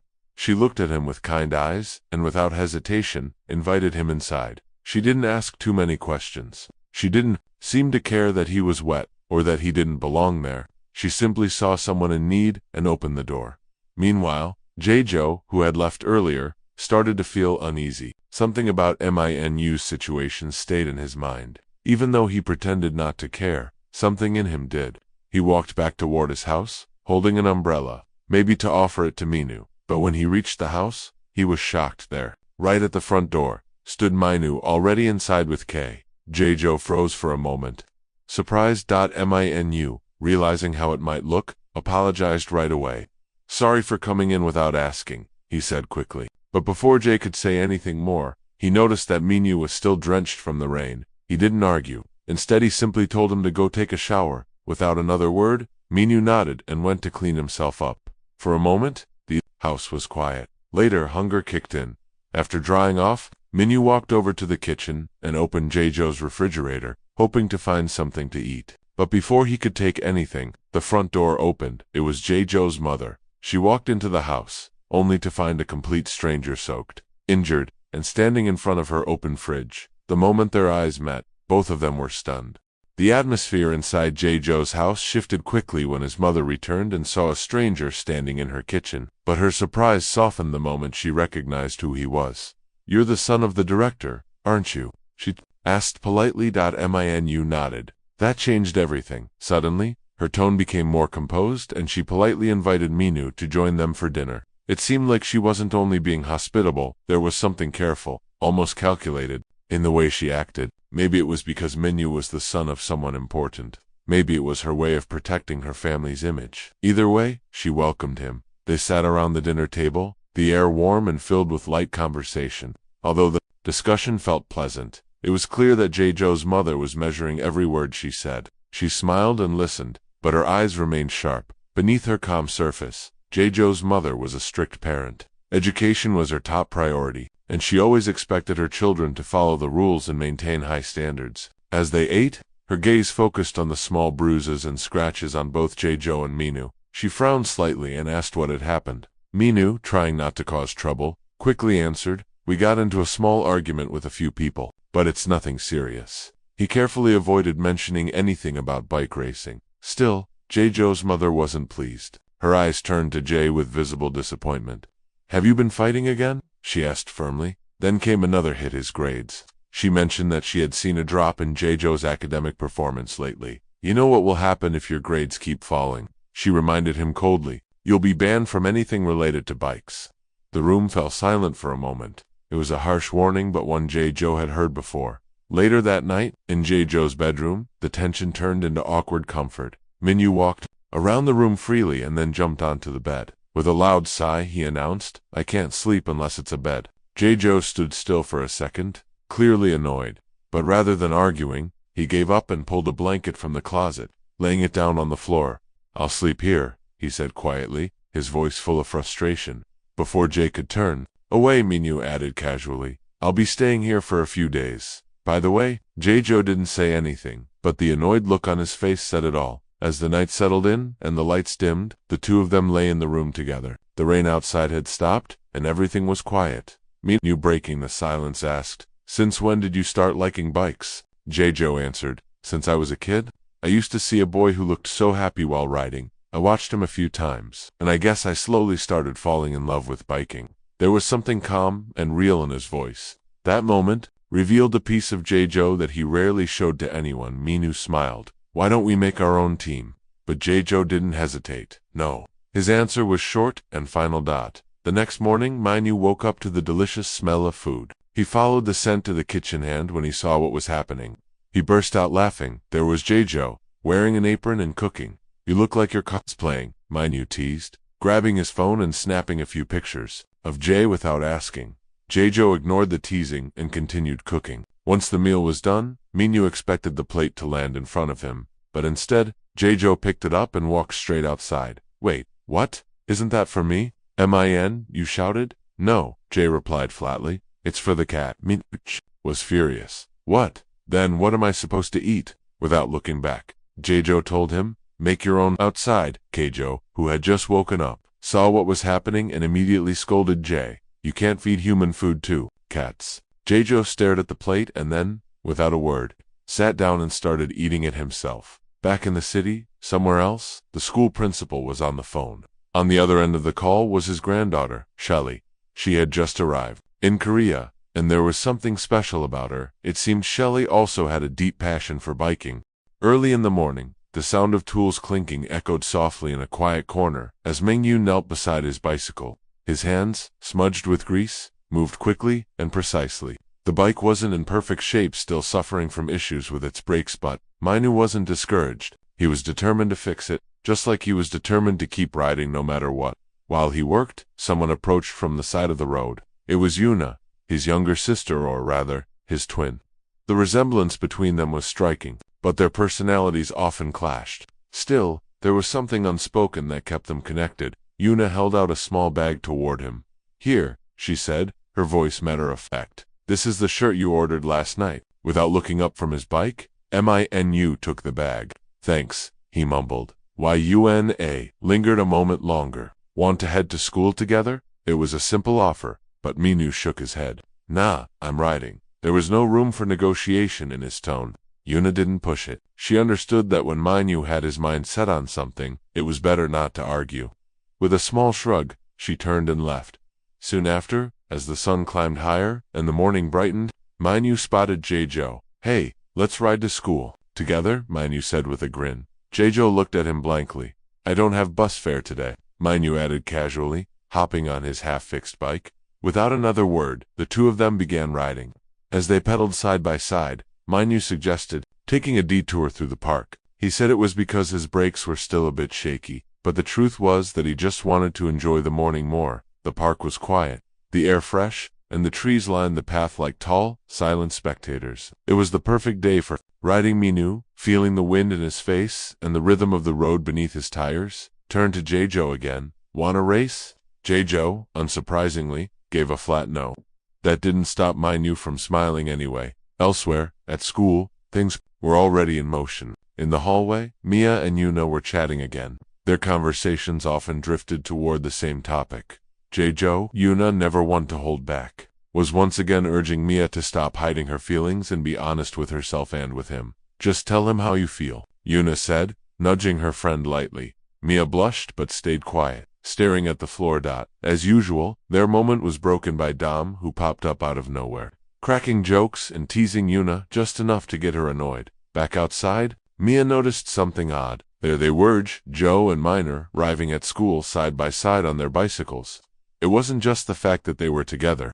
It was the energy between them. Something had shifted, and Mia could feel it. Later in class, Minu did something that surprised everyone. He wheeled his bike directly into the classroom, as if it were a normal thing to do. His confidence was undeniable. Some students laughed, others stared. "Hey, how much is that bike?" someone finally asked. Half-joking. You answered calmly. But when the number came out of his mouth, the room fell silent. Everyone's eyes widened. They had expected a high number, but not that high. At lunch, Yuna approached Joe again. She had an idea for the next student council meeting. "Let's do it at a coffee shop tomorrow," she said brightly, not really waiting for him to agree to that. Giving him time to respond, Yuna turned around and walked away, like it had already been decided. Before she left, she leaned over to Mia and whispered something. "Make sure you dress cute tomorrow." It wasn't just a suggestion, it was a push. And as the day went on, it was clear that things weren't staying the same. The team was changing, relationships were shifting, and somewhere behind all the laughter and teasing and awkward conversations, the wheels of something bigger were already turning. The morning began quietly in the neighborhood, with soft light streaming through the window of Mia's bedroom. It was not just an ordinary day for her, there was a sense of anticipation in the air. As she stood in front of her mirror, she carefully examined herself, holding different outfits up against her body, trying to decide what to wear. She had never put this much effort into choosing clothes before. Her hands moved with slight hesitation as she adjusted her hair. Today, she wasn't wearing her usual glasses. Instead, she had chosen to wear soft contact lenses, which made her eyes appear clearer, more expressive. There was a subtle confidence in the way she looked at herself in the mirror, even though her face still carried traces of nervousness. Before she could finish her final touches, her phone began to ring. It was Yuna. "I'm on my way to pick you up," Yuna said with a smile in her voice. "Are you ready?" Almost Mia replied. Meanwhile, at Joe's house, Minu was still staying over. It was another morning for him without much direction. He stood at the window, staring out into the quiet neighborhood. From there, he watched as people began their day joggers, people walking dogs, students heading off, and workers hurrying down the sidewalk. In the midst of this peaceful morning routine, Joe moved around the house, getting ready. He put on his usual clothes, adjusted his jacket, checked his phone, and made sure he had everything in his bag. Minu observed him for a moment, then asked casually, "Hey, where are you going?" Joe didn't even pause. "Student council meeting," he replied, fastening his bag. "Take me with you." "I'm bored," Minu said, sitting up from the floor with hopeful eyes.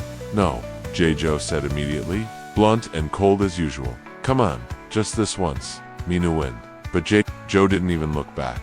Minu sighed and slumped back in defeat, the silence between them once again settling like dust. Elsewhere, at a cafe chosen by Yuna as the new venue for the student council meeting, the atmosphere was less than formal. Some members were already seated, but instead of organizing papers or discussing agenda items, they were holding hands, whispering, and laughing with each other like couples on a date. Their obvious romantic behavior made other members feel increasingly uncomfortable. Yuna hadn't expected this. She had chosen the cafe to make things feel more relaxed and refreshing, but she didn't think it would become a dating spot then. Out of nowhere, Dom appeared. He wasn't invited. He wasn't even a student council member, but that didn't stop him from casually pulling out a chair and joining the meeting like it was the most natural thing in the world. No one stopped him either. His presence was too chaotic and unpredictable. Suddenly, all attention turned toward the entrance. Mia had arrived, but not the Mia they all knew. Today, she looked completely different. Her long hair was neatly styled, her skin was glowing with makeup, and most shockingly, she wasn't wearing her glasses. She had replaced them with soft lenses, which made her eyes sparkle. For a moment, the room fell silent as everyone tried to register who this girl was. Then came the realization it was Mia. Even Dom blinked in surprise. "Whoa, who's the new girl?" Yuna grinned. "I told you to try something new." On the other side of the cafe, a group of students from Gun Industrial High School sat at another table. Among them was Sung Kwan, a quiet but intense student. He scowled at the noise coming from the student council group. "Too loud," he muttered under his breath, obviously annoyed by the giggles and chatting nearby. At the same table was Vinny Hong. Vinny Hong stood out wherever he went. His bright red hair and crimson eyes, likely from colored contact lenses, made him look intimidating. His reputation followed him like a shadow, and, unsurprisingly, a group of other customers began to whisper and gossip about him from across the room. It didn't take long before Vinny Hung noticed. He stood up slowly, his eyes locked onto the group of students, whispering about him. His face hardened. The tension in the cafe shifted immediately. Vinny Hung approached them with a slow, deliberate walk. His presence alone silenced the group, but his expression showed he wasn't there to talk. He was about to lash out, anger bubbling just beneath the surface. Dom, who had been watching the situation unfold, stepped in before things could get worse. He moved quickly, getting between Vinny Hung and the others. His tone was calm, trying to defuse the situation. But his interruption only made Vinny Hung more agitated. Vinny's red eyes flared with anger. The cafe froze. What had started as a relaxed student council meeting now teetered on the edge of chaos. All eyes turned toward the standoff, unsure of what would happen next. And in the middle of it all, Joe was on his way, unaware of what was waiting at that cafe. Inside the cafe, the tension had reached a boiling point. The air was thick with silence after the sudden outburst from Vinny Hung. His fiery red hair and intense crimson eyes made him look like a force of nature that couldn't be stopped. He had already lost his temper over the gossip being whispered nearby, and now he was fully prepared to escalate the situation. Standing across from him was Dom, who had stepped in to stop the fight from happening. Dom didn't show fear, but the atmosphere made it clear this wasn't just a small confrontation anymore. Vinny Hung's chest was rising and falling with rage, and everyone could feel that he was one wrong word away from throwing a punch. Without hesitation, Vinny Hung reached out and slapped the cap off of Dom's head. The room gasped. The cap flew through the air, landing with a soft thud on the floor. Dom's eyes narrowed. He didn't flinch. His fists slowly clenched at his sides, the tension in his body rising. For a split second, it looked like Dom was ready to fight back. His face turned serious, calm but dangerous. But just as Dom was about to raise his fist, "Stop." Why? Yuna's voice cut through the air. She stepped forward, her tone firm but calm. "Dom, don't, not this time." Dom held his breath for a moment, then, slowly, he let his fist relax. His eyes moved away from Vinny Hung and toward Yuna. Without saying a word, he nodded. He listened. From the other side, Sung Kwan, the stoic student from Gun Industrial High School, finally spoke. He looked directly at Vinny Hung. "Enough," he said. "Let's end this here, before it gets out of hand." Vinny Hung looked at him. His breathing slowed. He didn't say anything, but his body language shifted. Slowly, without another word, he turned away and left the cafe. The tension melted, and people began to breathe again. Meanwhile, in another part of the city, a beautiful young woman walked through the streets. Her name was Shelley, granddaughter of the school principal. Her steps were light, but purposeful. She looked like she was on her way somewhere, her long hair flowing behind her as her heels clicked softly against the pavement. Because of her stunning appearance, she naturally drew attention. People passing by turned their heads. One man in particular, bold and smiling, approached her. He tried to strike up a conversation.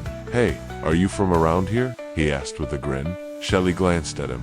She didn't seem too interested but responded politely. The man kept talking, clearly more invested in the interaction than she was. He kept pushing the conversation, making comments, asking questions. Shelley played along just enough not to seem rude, but it was obvious she wasn't interested. Then the man asked for her phone number. Shelley smiled faintly, then gave him a fake number and a fake name. It was almost too obvious. Her expression didn't change, but the tone in her voice made it clear that she had no intention of actually staying in contact with him. The man didn't seem to catch on, or maybe he just didn't care. At the same time, not too far away, Joe was riding his bicycle through the streets. He was on his way to the student council meeting, pedaling steadily and focused on the road ahead. Suddenly, out of nowhere, two people on a motorcycle appeared behind him. They wore masks and were moving suspiciously fast and erratic. Joe noticed them right as they zoomed past him. Just ahead, Shelley was still walking along the sidewalk. She didn't see it coming. The two masked riders zipped by her, and one of them reached out and snatched her bag right out of her hand. Her eyes widened in shock. Joe didn't hesitate. He didn't ask questions, he didn't shout. The moment he saw what happened, his instincts took over. He leaned forward on his bike and shot forward with full force, chasing after the two thieves without a second thought. His tires screeched slightly as he cut corners, weaving through the street traffic. Eyes locked on the two figures ahead, the chase had begun. The hum of city life was punctuated by urgent footsteps and the screech of tires as Shelley stood frozen in shock. Only moments before, two masked men on a motorcycle had snatched her bag. The suddenness of the heist had left her momentarily paralyzed, but then she saw him. Without a word, a lone figure on a bicycle shot forward with laser focus. It was Joe. His posture was low, his gaze unwavering. The determination radiating from him told her he'd come to protect her even without her asking. Joe pedaled furiously, weaving through the early afternoon traffic. Every strike of his foot reached deeper and faster than the one before. The chase was on. He knew the risk of riding so fast, especially on public roads, but there was no room for hesitation. Seconds counted. On a nearby sidewalk, someone had left a safety helmet hanging on a stand. In one fluid movement, Jay reached out, grabbed it, and slid it onto his head, all while maintaining his speeding momentum. The helmet clicked into place, a small protection that mattered more now than 10 seconds ago. Back inside the cafe, the student council meeting had stalled. Yuna sat quietly, trying to get attention, but the atmosphere had shifted from agenda to amusement. Mia, glancing at Dom, spotted a small plaster under his nose that didn't seem to fit. Gently, she asked, "Is that a cut?" Dom froze, eyes darting, realizing he'd been caught. One by one, other members focused their attention on him, filling the air with amused curiosity. The murmur grew until Dom, red-faced, glanced at Yuna with a pleading look. "Don't tell anyone," he whispered hoarsely out at the center of the table. Dom pulled back the bandage, and everyone's attention locked in. Below it, a thin strip of facial hair, a mustache, revealed itself. Laughter erupted as Dom explained the truth. He'd taken on a part-time gig as a DJ because he was underage. He'd grown the mustache to appear older and avoid suspicion. Even Yuna chuckled, covering her mouth so Dom wouldn't see, while Mia rolled her eyes affectionately. Then Dom's face changed. His mustache seemed to crumble him, and he whispered, half to himself, "He's back. Dad got home today." The room hushed as the gravity of that simple statement sank in. Everyone understood what that meant. Om's father was a dangerous man. Out on the street, the chase intensified.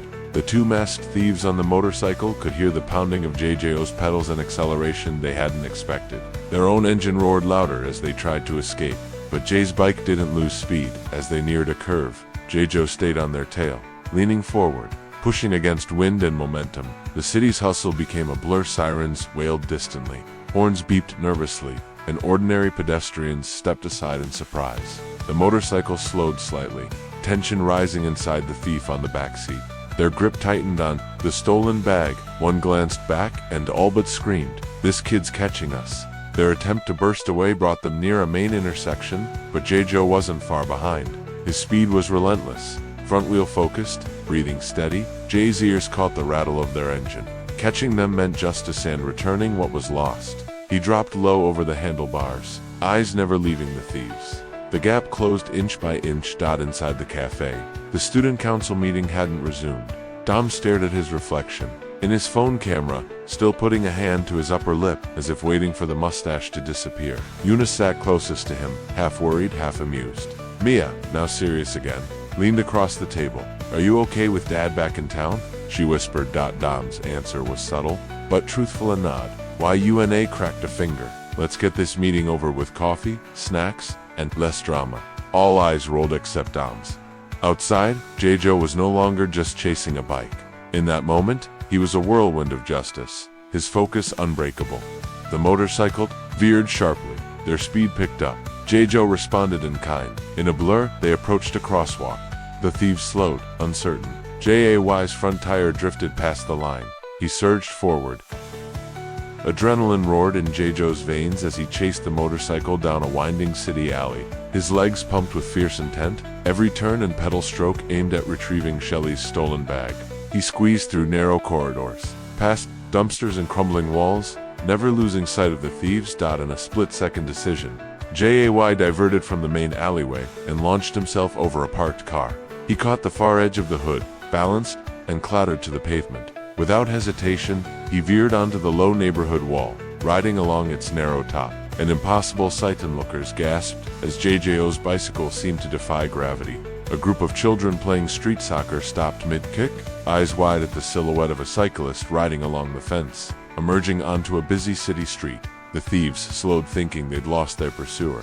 Instead, Jay cut off their escape engine. A fierce collision rammed shoulder first into the motorcyclist with a loud thud. The rider and his bike tumbled together. Stunned, the getaway driver, panicked, dropped the bag and sprinted away shouting, "What is this, psycho?"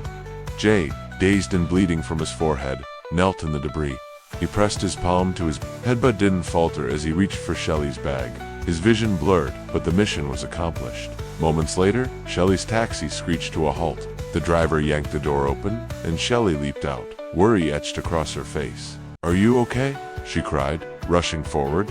Jay steadied himself. Blood trickled, but his resolve got stronger. "I'm okay. I need to call YUNA. Tell them. I'm on my way."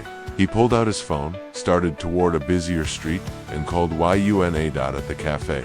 The student council meeting had started, albeit without one of their key members. Yuna took charge, her phone pressed to her ear. "Everyone, Jay's been hurt chasing thieves. His head's bleeding, but he's all right. He can't be here today." A tense silence followed. Some council members whispered doubts. Did he really crash? Or is this just an excuse? But Yuna met every look with quiet firmness. "Joe won't skip on purpose," she said. "He's not like that." The room's atmosphere softened. Mia, sitting closest to the table, bit her lip. She'd prepared all morning new clothes, soft lens contacts and, for what? Her heart hammered with worry. Unable to stay in her seat, she excused herself and slipped into the restroom. In the restroom, Mia splashed water on her face and stared at her reflection. Her heart felt heavy. She dressed up for a meeting that now felt meaningless without Joe. Suddenly, there was a soft knock. "Excuse me?" Mia turned to see a well-dressed man, CJ Kim, a modeling agent and a stranger to the academic world around her. "I'm CJ Kim," he introduced himself, voice smooth. "I couldn't help noticing you from across the room. You fit the look I'm searching for. If you're interested in modeling, contact me this week." Mia blinked, startled. Her hands trembled slightly, but a curious spark flickered in her eyes. She nodded appreciatively, silently acknowledging the offer. Back in the cafe, Dom, still sporting his newfound mustache, leaned back and glanced at YUNA. "Are we continuing the meeting?" he asked, deflecting attention from himself. Yuna let out a small sigh. We just need to get through the basics." The tension lingered. Joe's absence, DOM's secret revealed, MIA's unexpected encounter. It was a meeting unlike any they'd had before, layered with worry, surprise, and the promise of new beginnings. Outside, Joe, bag in hand, stumbled toward a taxi stand, head throbbing. He climbed inside and sent a quick text to Yuna, "Meet me at hospital." His other hand gripped Shelley's bag. Proof he succeeded. The chase had ended, but the consequences were only beginning. The student council meeting, once full of hopeful anticipation, had clearly lost its momentum, with Joe unable to attend due to his unexpected accident, and the mood in the cafe turning stale. The remaining student council members collectively decided to postpone the meeting. Conversations faded, chairs scraped against the floor, and one by one, the students began to leave. Before stepping out, Yuna looked at Mia Choi, a small frown curling on her lips. "It's too bad," Yuna said with genuine regret in her voice. "Jay didn't get to see how beautiful you look today." Mia smiled faintly, but her thoughts were distant as they walked out. YUNA's curiosity finally got the better of her. "That guy who talked to you earlier?" she asked casually. "Who was he?" Mia responded calmly. "He's from a modeling agency." "Why?" UNA's eyes widened slightly. "Wait, was it from that agency? The one with all the big-name models?" Mia gave a small nod. "I think so." Yuna blinked in surprise. She knew the agency. It was one of the most well-known fashion houses in the country. The idea of Mia being approached by someone from there didn't seem odd. It only confirmed what Yuna already believed. Mia had something special. Meanwhile, Joe had made his way to a local bike repair shop, his head still bandaged lightly from the accident earlier that day. He entered the shop, still holding the same quiet but determined expression he always wore. "I need to get my bike fixed," he said plainly. The shop looked like any other from the outside, but inside it held memories Jay didn't expect. The woman behind the counter glanced up from her tools. She was casually dressed and had a confident presence. Jay didn't recognize her, but she recognized him instantly. Unbeknownst to him, she was the same live commentator who had broadcast the infamous race between Manhwa and Joe. Her eyes narrowed playfully as she studied his face. "You're that kid," she said, snapping her fingers as if trying to remember the details. From the stream, MINU's rival? Jay blinked slowly, unsure how to respond. I don't know what you're talking about. She shrugged and turned toward the bike after a quick inspection. Her tone shifted to something more serious. Your front wheel is completely bent. Rim shot. It's going to take a couple days to get it back in shape. While waiting, Jay looked around the small workshop. On the wall, a large poster caught his attention. It featured a professional cyclist, mid-Ross, his body positioned, with perfect form, eyes focused forward. Jay's eyes widened. He muttered. The woman noticed his reaction and smirked. You know him, don't you? She said, clearly already knowing the answer. Jay nodded. Yeah, that's my uncle. She raised both brows. Your uncle? No way. She walked over, tapping the bottom of the poster. He's a legend. I'm actually the president of his fan club. Jay remained quiet, his eyes fixed on the poster. Something about it pulled memories to the surface, memories of a time when cycling meant more than just escaping his world. The woman continued working on the bike. Come back in 2 days. It should be good as new. As Jay turned to leave, the woman called out to him again. Hey, she said. There's a competition coming up. League of Street, big prize, 100 million won. Winner gets a ticket to compete internationally. You should enter. Jay didn't even pause. No thanks. He stepped outside, ready to head home. Outside the shop, Jay reached into his pocket, searching for his wallet. His hands moved quickly through his jacket, then his pants. Panic crept onto his face. It was gone. His wallet was missing. Elsewhere, Shelley, the mysterious girl who had earlier been rescued by Jay, stood calmly in the office of her grandfather, who happened to be the principal of the school. She stood tall and confident as she made her request. I want to transfer here, she said firmly. The principal leaned back in surprise. Here, why the sudden interest? Shelley hesitated for a moment, then reached into her bag and pulled something out. Joe's wallet. She had found it at the scene of the accident. Inside was a student ID, a few worn photos, and perhaps something that had drawn her interest even more, a silent but meaningful piece of Jay's life. I have my reasons. Shelley replied quietly, her gaze steady. The principal looked at her with a curious expression. He didn't press her, but in that moment, one thing was clear. Whatever Shelley had seen in Jay, whether it was his courage, his strength, or the way he flew down the streets on nothing but a bicycle, it was enough to change her path completely. And now, they were on a course to cross again, this time, not as strangers, but as classmates. The sun had already started to dip below the skyline when Joe arrived back at the small apartment where he was staying.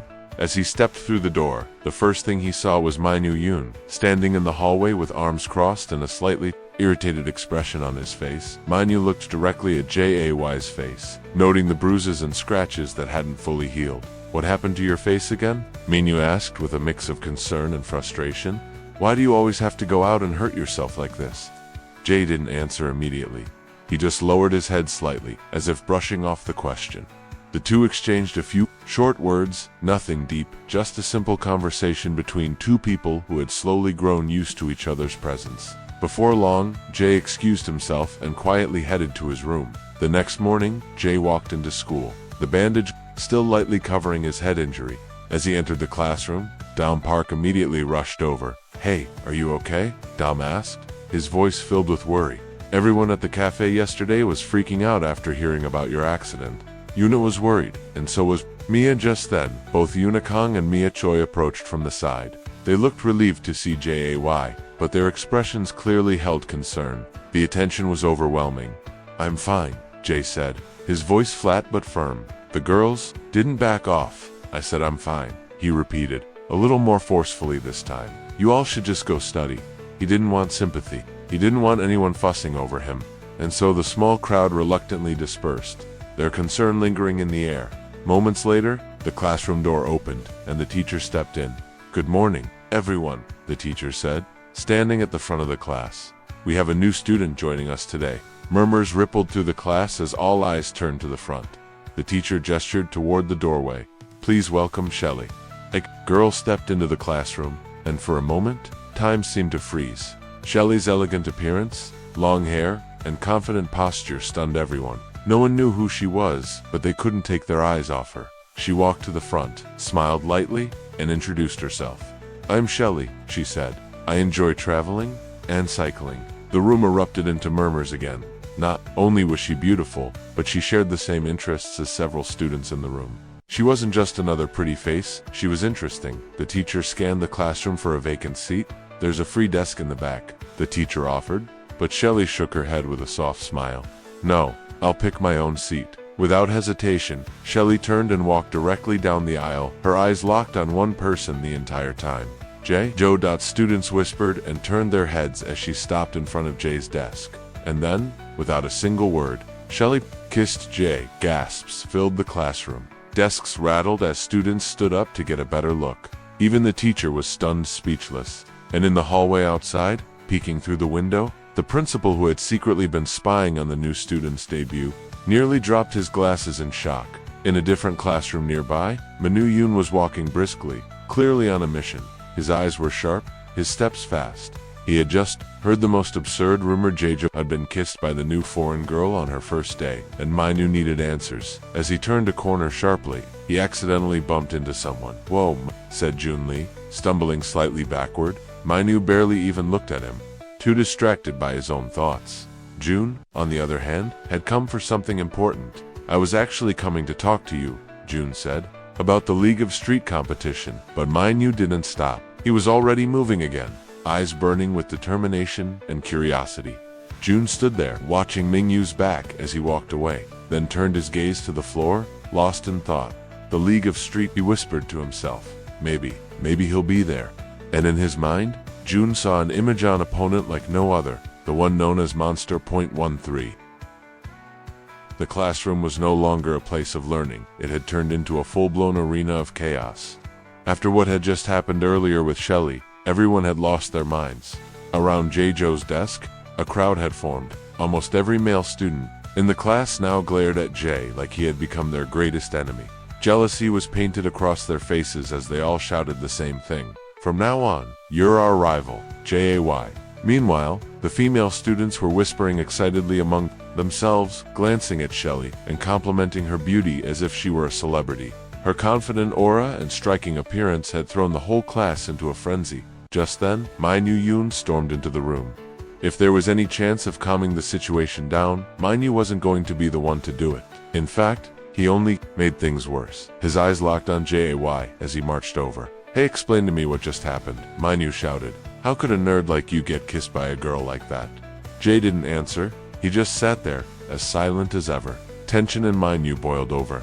His frustration was written all over his face. And in his exasperation, he slipped up big time. You even slept in the same room as her, Manhwa blurted, forgetting to filter his words. The class fell into stunned silence. Then it exploded. Everyone's minds jumped to the worst assumptions. The idea that Jay and Shelley had stayed together overnight sent the classroom into wild speculation.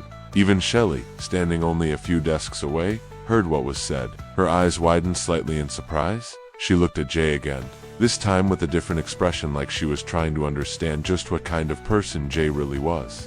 Was he popular somewhere else in the building? Mia Choi was alone and crushed. She had heard everything. She had seen the kiss. She had heard the class shouting Jay's name and praising Shelley, and now everyone knew it. Everyone knew that Mia had feelings for Jay. The pressure was overwhelming. Mia's thoughts drifted back to the past, a memory she wished she could bury. Back then, she had been a girl who wore large glasses, the kind of girl people picked on. Her timid nature had made her an easy target for bullying. And one day, when she was at her lowest, it was Jaejo who stepped in. He had stood up for her, protected her, treated her like a real person. That was when her feelings began.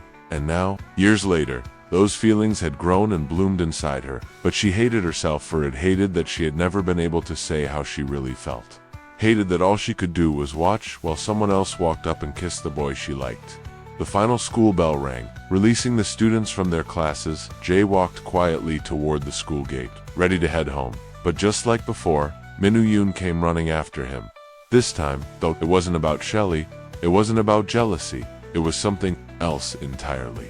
Wait, Jay, Manhwa called out, panting slightly from running. I have something serious to talk about. Jay turned around slowly. I want to enter the League of Street competition, Manhwa said. Let's form a team, you and me. Jay remained expressionless. As usual, I know I messed up. I know I don't have money right now. I got kicked out of my house. Okay, I'm broke. But this competition could change everything for me. But, despite the sincerity in Manhwa's voice, Jay still shook his head. No. That one word was all he gave before turning away and walking off. Later that evening, back at home, Jay sat in front of the TV. The screen showed a news segment featuring a famous cycling champion. He was being interviewed, praised for being the top cyclist in Korea, but then the interview took a turn. The cyclist began talking about a former racer Jay's uncle, a man Jay respected more than anyone, a man who had passed away. The cyclist accused him of cheating, of doping. He mocked the late racer, dismissing all his achievements with a cruel smirk. Jay's fists clenched, his body tensed. The rage built inside him until it boiled over, and at that moment, Jay made a decision. He would enter the League of Street.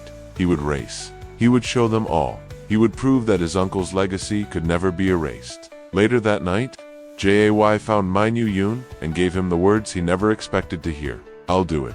I'll join the League of Street." Manhwa's eyes went wide in disbelief. He hadn't expected Jay to change his mind, but something had awakened in Jay, something powerful, and it was only the beginning. It was a calm evening, the kind where the city lights glimmered softly and the world seemed to slow down. At a quiet park under the night sky, Manhwa sat on a bench beside Jun Lee. They were discussing something big, the fact that Jae-jo had finally agreed to join the League of Street Race. Minhu was more excited than he had been in weeks. He leaned forward eagerly, saying, "We need to decide on a team name. Something cool, something unforgettable." June gave him a neutral look, waiting to hear what he'd say. "I got it," Minhu suddenly announced. "Let's call ourselves the Super Cool Crew." But almost immediately, Jae-jo, who had been standing nearby, shut the idea down without hesitation. "No," Jay said bluntly. "That name sounds like it was made by a child." Undeterred, Minhu kept throwing out names, each one more ridiculous than the last. "What about Flaming Speed Squad? Or the Death Riders? Or the Speed Kings?" Jay didn't even blink. "Stop," he said. "They're all terrible." June finally stepped in, her tone calm but firm. "Let's just go home and think about it later." The next morning at school, Minhu was not paying attention to class at all. His head was full of names, team names, fast names, cool names, but none of them sounded quite right. By the time lunch arrived, the group gathered together again, still stuck in brainstorming mode. Just then, Shelly Scott approached. "I want to join your crew," Shelly said confidently. There was a pause. June looked slightly unsure. "This race, it's pretty dangerous." "Are you sure?" But Minhu lit up. Whether he was joking or serious, it was clear he was overjoyed that a beautiful girl wanted to join their cycling crew. "Of course," Minhu said. "I'll teach you everything you need to know." Shelly smiled with a small edge in her voice. "No need. I'm probably better than you already." Minhu was left speechless. Meanwhile, down one of the school hallways, Unikong, Mia Choi, and Dom Park were walking together. Dom saw the group gathering to talk about the Y cycling team and couldn't hide his disappointment, so they didn't invite me, Dom muttered. "Aren't we supposed to be friends?" Just then, Mia spotted Shelly coming down the hall. She immediately turned away. Yuna noticed her reaction and quickly followed. The two girls ended up on the rooftop where they could be alone. After a while, Dom also showed up, still thinking about the new cycling team. "I want to join too," Dom said. "Even though I don't have a bike yet." Minhu didn't even hesitate. "You can join. Just get a bike?" Dom's eyes lit up with excitement. "Really? I'm in." It was clear this meant a lot to him. As they stood on the rooftop, enjoying the breeze, a small moth fluttered nearby. Dom pointed at it and said, "Whoa, is that a hummingbird?" Everyone looked confused. "No," Minhu said flatly. "It's a moth, but it's flapping its wings so fast," Dom said, "like super fast." That moment sparked something in Minhu's head. He watched the moth or hummingbird as Dom thought it wasn't. Suddenly an idea came to him. What if we could ride like that?" Minhu said. "Fast, non-stop, like buzzing wings." They all paused. Minhu looked at the others and grinned. "What if we were called Hummingbird?" The name hung in the air. It felt right. It was fast, light, focused. It was exactly what their crew needed. Elsewhere in the city, other people who had heard whispers about the upcoming League of Street competition were beginning to talk. Those who loved street racing, those who had been waiting for something exciting, they all felt the same thing. This race was going to be big, and something about it felt different this time. The kind of different that could change everything. The golden glow of the late afternoon sun filtered softly through the classroom windows. Inside, things were quiet. Most students had gone home, except for Jae-jo and Mia Choi, who were assigned to clean up for the day. The two of them moved around the room, wiping desks and collecting trash, the silence between them only broken by the occasional scrape of a chair or soft brush of a broom. Mia seemed to hesitate as she worked, glancing occasionally toward Jay, as if trying to gather the courage to ask something. Finally, unable to hold it in, she looked up and said, "Is it true? Are you really dating Shelley Scott?" Her tone was casual, but her eyes gave away the weight behind her words. Jay didn't even look up as he replied, "No. Who started that stupid rumor?" Mia blinked. The answer hit her like a breeze of fresh arrowleaf spread across her face in a way she couldn't hide. Her heart felt lighter. She gave a quiet, almost embarrassed laugh. "Everyone's been talking about it," she admitted softly. There was a pause before she asked her next question. "Are you really starting a cycling team?" "Yeah." Jay nodded, a bit more relaxed. "Now, what's the name?" Mia asked with a small smile. Jay didn't hesitate. "Hummingbird." Mia tilted her head and chuckled. "That sounds kind of cute, ... Maybe a little too cute then." After a moment, she added, "If you want, I can design your logo. I want to be a designer when I graduate." Jay glanced at her, mildly surprised. He didn't say no. After their cleaning duties were done, Jay picked up his bag and told Mia he was heading out to the bike shop to finally collect his repaired bicycle. Elsewhere, in a completely different atmosphere, Dom Park had just arrived home. He was greeted by his father, Mr. Park, the head of a notorious gang. The house was loud, full of rough energy, and the moment Dom walked in, his father tossed him a cigarette. "Time you became a real man," Mr. Park said, half joking but fully serious. "Just like your old man." Dom winced at the gesture and waved the cigarette away. "I don't want that," he said firmly. "I just need a bike." Mr. Park raised an eyebrow, amused but not interested in arguing. He pulled out his wallet, fished out a couple of bills, and handed them to Dom. "Here," he said. "Use this." Dom looked down at the money, 50,000 won. His expression fell. This isn't enough for a real bike. Still, it was better than nothing. In his room, Dom turned on his laptop and opened an online marketplace. He began searching for used bikes, hoping to get lucky. After scrolling for a while, one listing caught his eye, secondhand. Racing bicycle listed at 100,000 won. Dom hesitated. It looked decent in the photo, but the price made him suspicious. Was this real? With a bit of fear in his chest, Dom messaged the seller. "Would you accept 50,000 won?" There was a long pause. Then, shockingly, the seller replied, "Deal." Dom was stunned and excited. He didn't stop to think about why someone would agree to sell a racing bike for half price to a stranger. He didn't notice the red flags. What Dom didn't know was that the seller had never intended to send a real bike. It was a scam, and Dom had just walked straight into it. Meanwhile, Jae-jo arrived at the bicycle repair shop. Inside, the familiar mechanic, the lively woman who had once commentated his race against Minwoo Yang, was there to greet him. She still remembered Jay's skills on the track. As Jay entered, she grinned and held up his repaired bike with pride. "I gave you something special," she said. "A carbon fiber front rim, lightweight, perfect for speed." Jay took a closer look. It was sleek and light, a big upgrade. "I want you to win," she added. "I want you to show everyone that what they said about your uncle was wrong." Her eyes were serious now.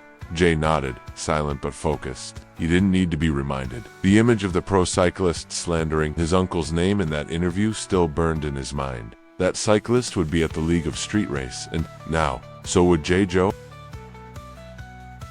It was a typical afternoon at school, but for Vinnie Park, it was anything but peaceful. He stood outside the hallway, facing the wall, being scolded relentlessly by one of the teachers. His head was slightly lowered, eyes staring at the ground. As the teacher continued yelling at him for his poor attendance record and repeated tardiness, Vinnie Park had a reputation. He was tough, often in fights, and always distant in class. To the teacher, he was a delinquent. To most students, he was someone to avoid. As the harsh words continued, Vinnie clenched his fists. He wasn't in the mood for any of this. Then, from the corner of his eye, he saw something or someone. A student was peeking at him through the classroom window. Just a quick glance. But that was enough. The kid at the window froze when Vinnie locked eyes with him. Panic spread across his face. Vinnie Park was scary. After all, nobody wanted to be on the receiving end of his glare. And just like that, Vinnie started walking. Without a word, he turned away from the wall and walked toward the classroom building. Toward that window. Toward whoever had the nerve to spy on him while he was being humiliated. Elsewhere in school, in a bright modern classroom, Shelley Scott sat casually at her desk, typing on her phone with one hand while filing her nails with the other. She didn't seem to be paying attention to class. She never really did. She sighed, then spoke in a bored tone. "Dad, send me a racing bike, something good. I need it for a competition." A few seconds later, her phone buzzed with a reply. Sure, I'll have one shipped in from Japan. Shelly smirked, problem solved. Meanwhile, in a corner of the school library, Dom Park sat staring angrily at his phone.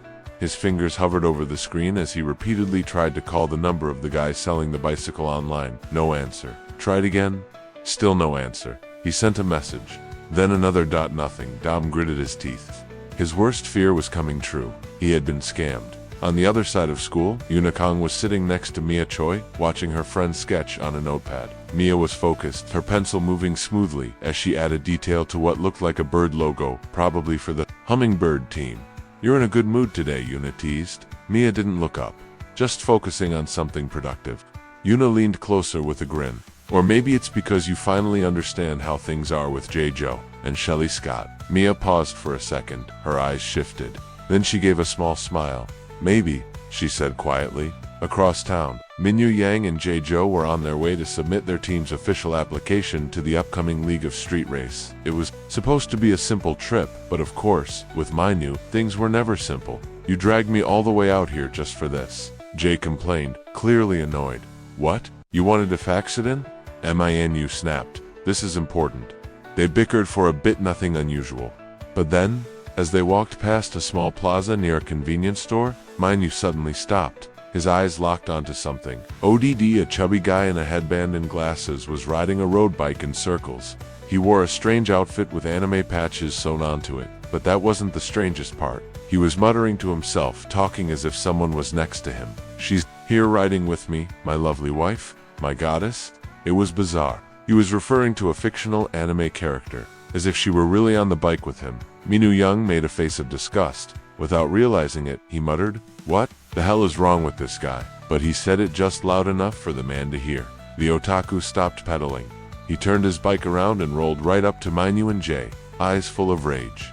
"Did you just insult my wife?" Minyu blinked. "What?" The man's voice rose, shouting in an overly dramatic Japanese accent, "How dare you speak ill of my waifu?" People began staring. The otaku's hands trembled. He clenched his fists as if preparing to strike. "You dare disrespect Mizuko-chan, you will pay for that, normie trash." And with that, he raised a fist, ready to attack Minyu. Yang.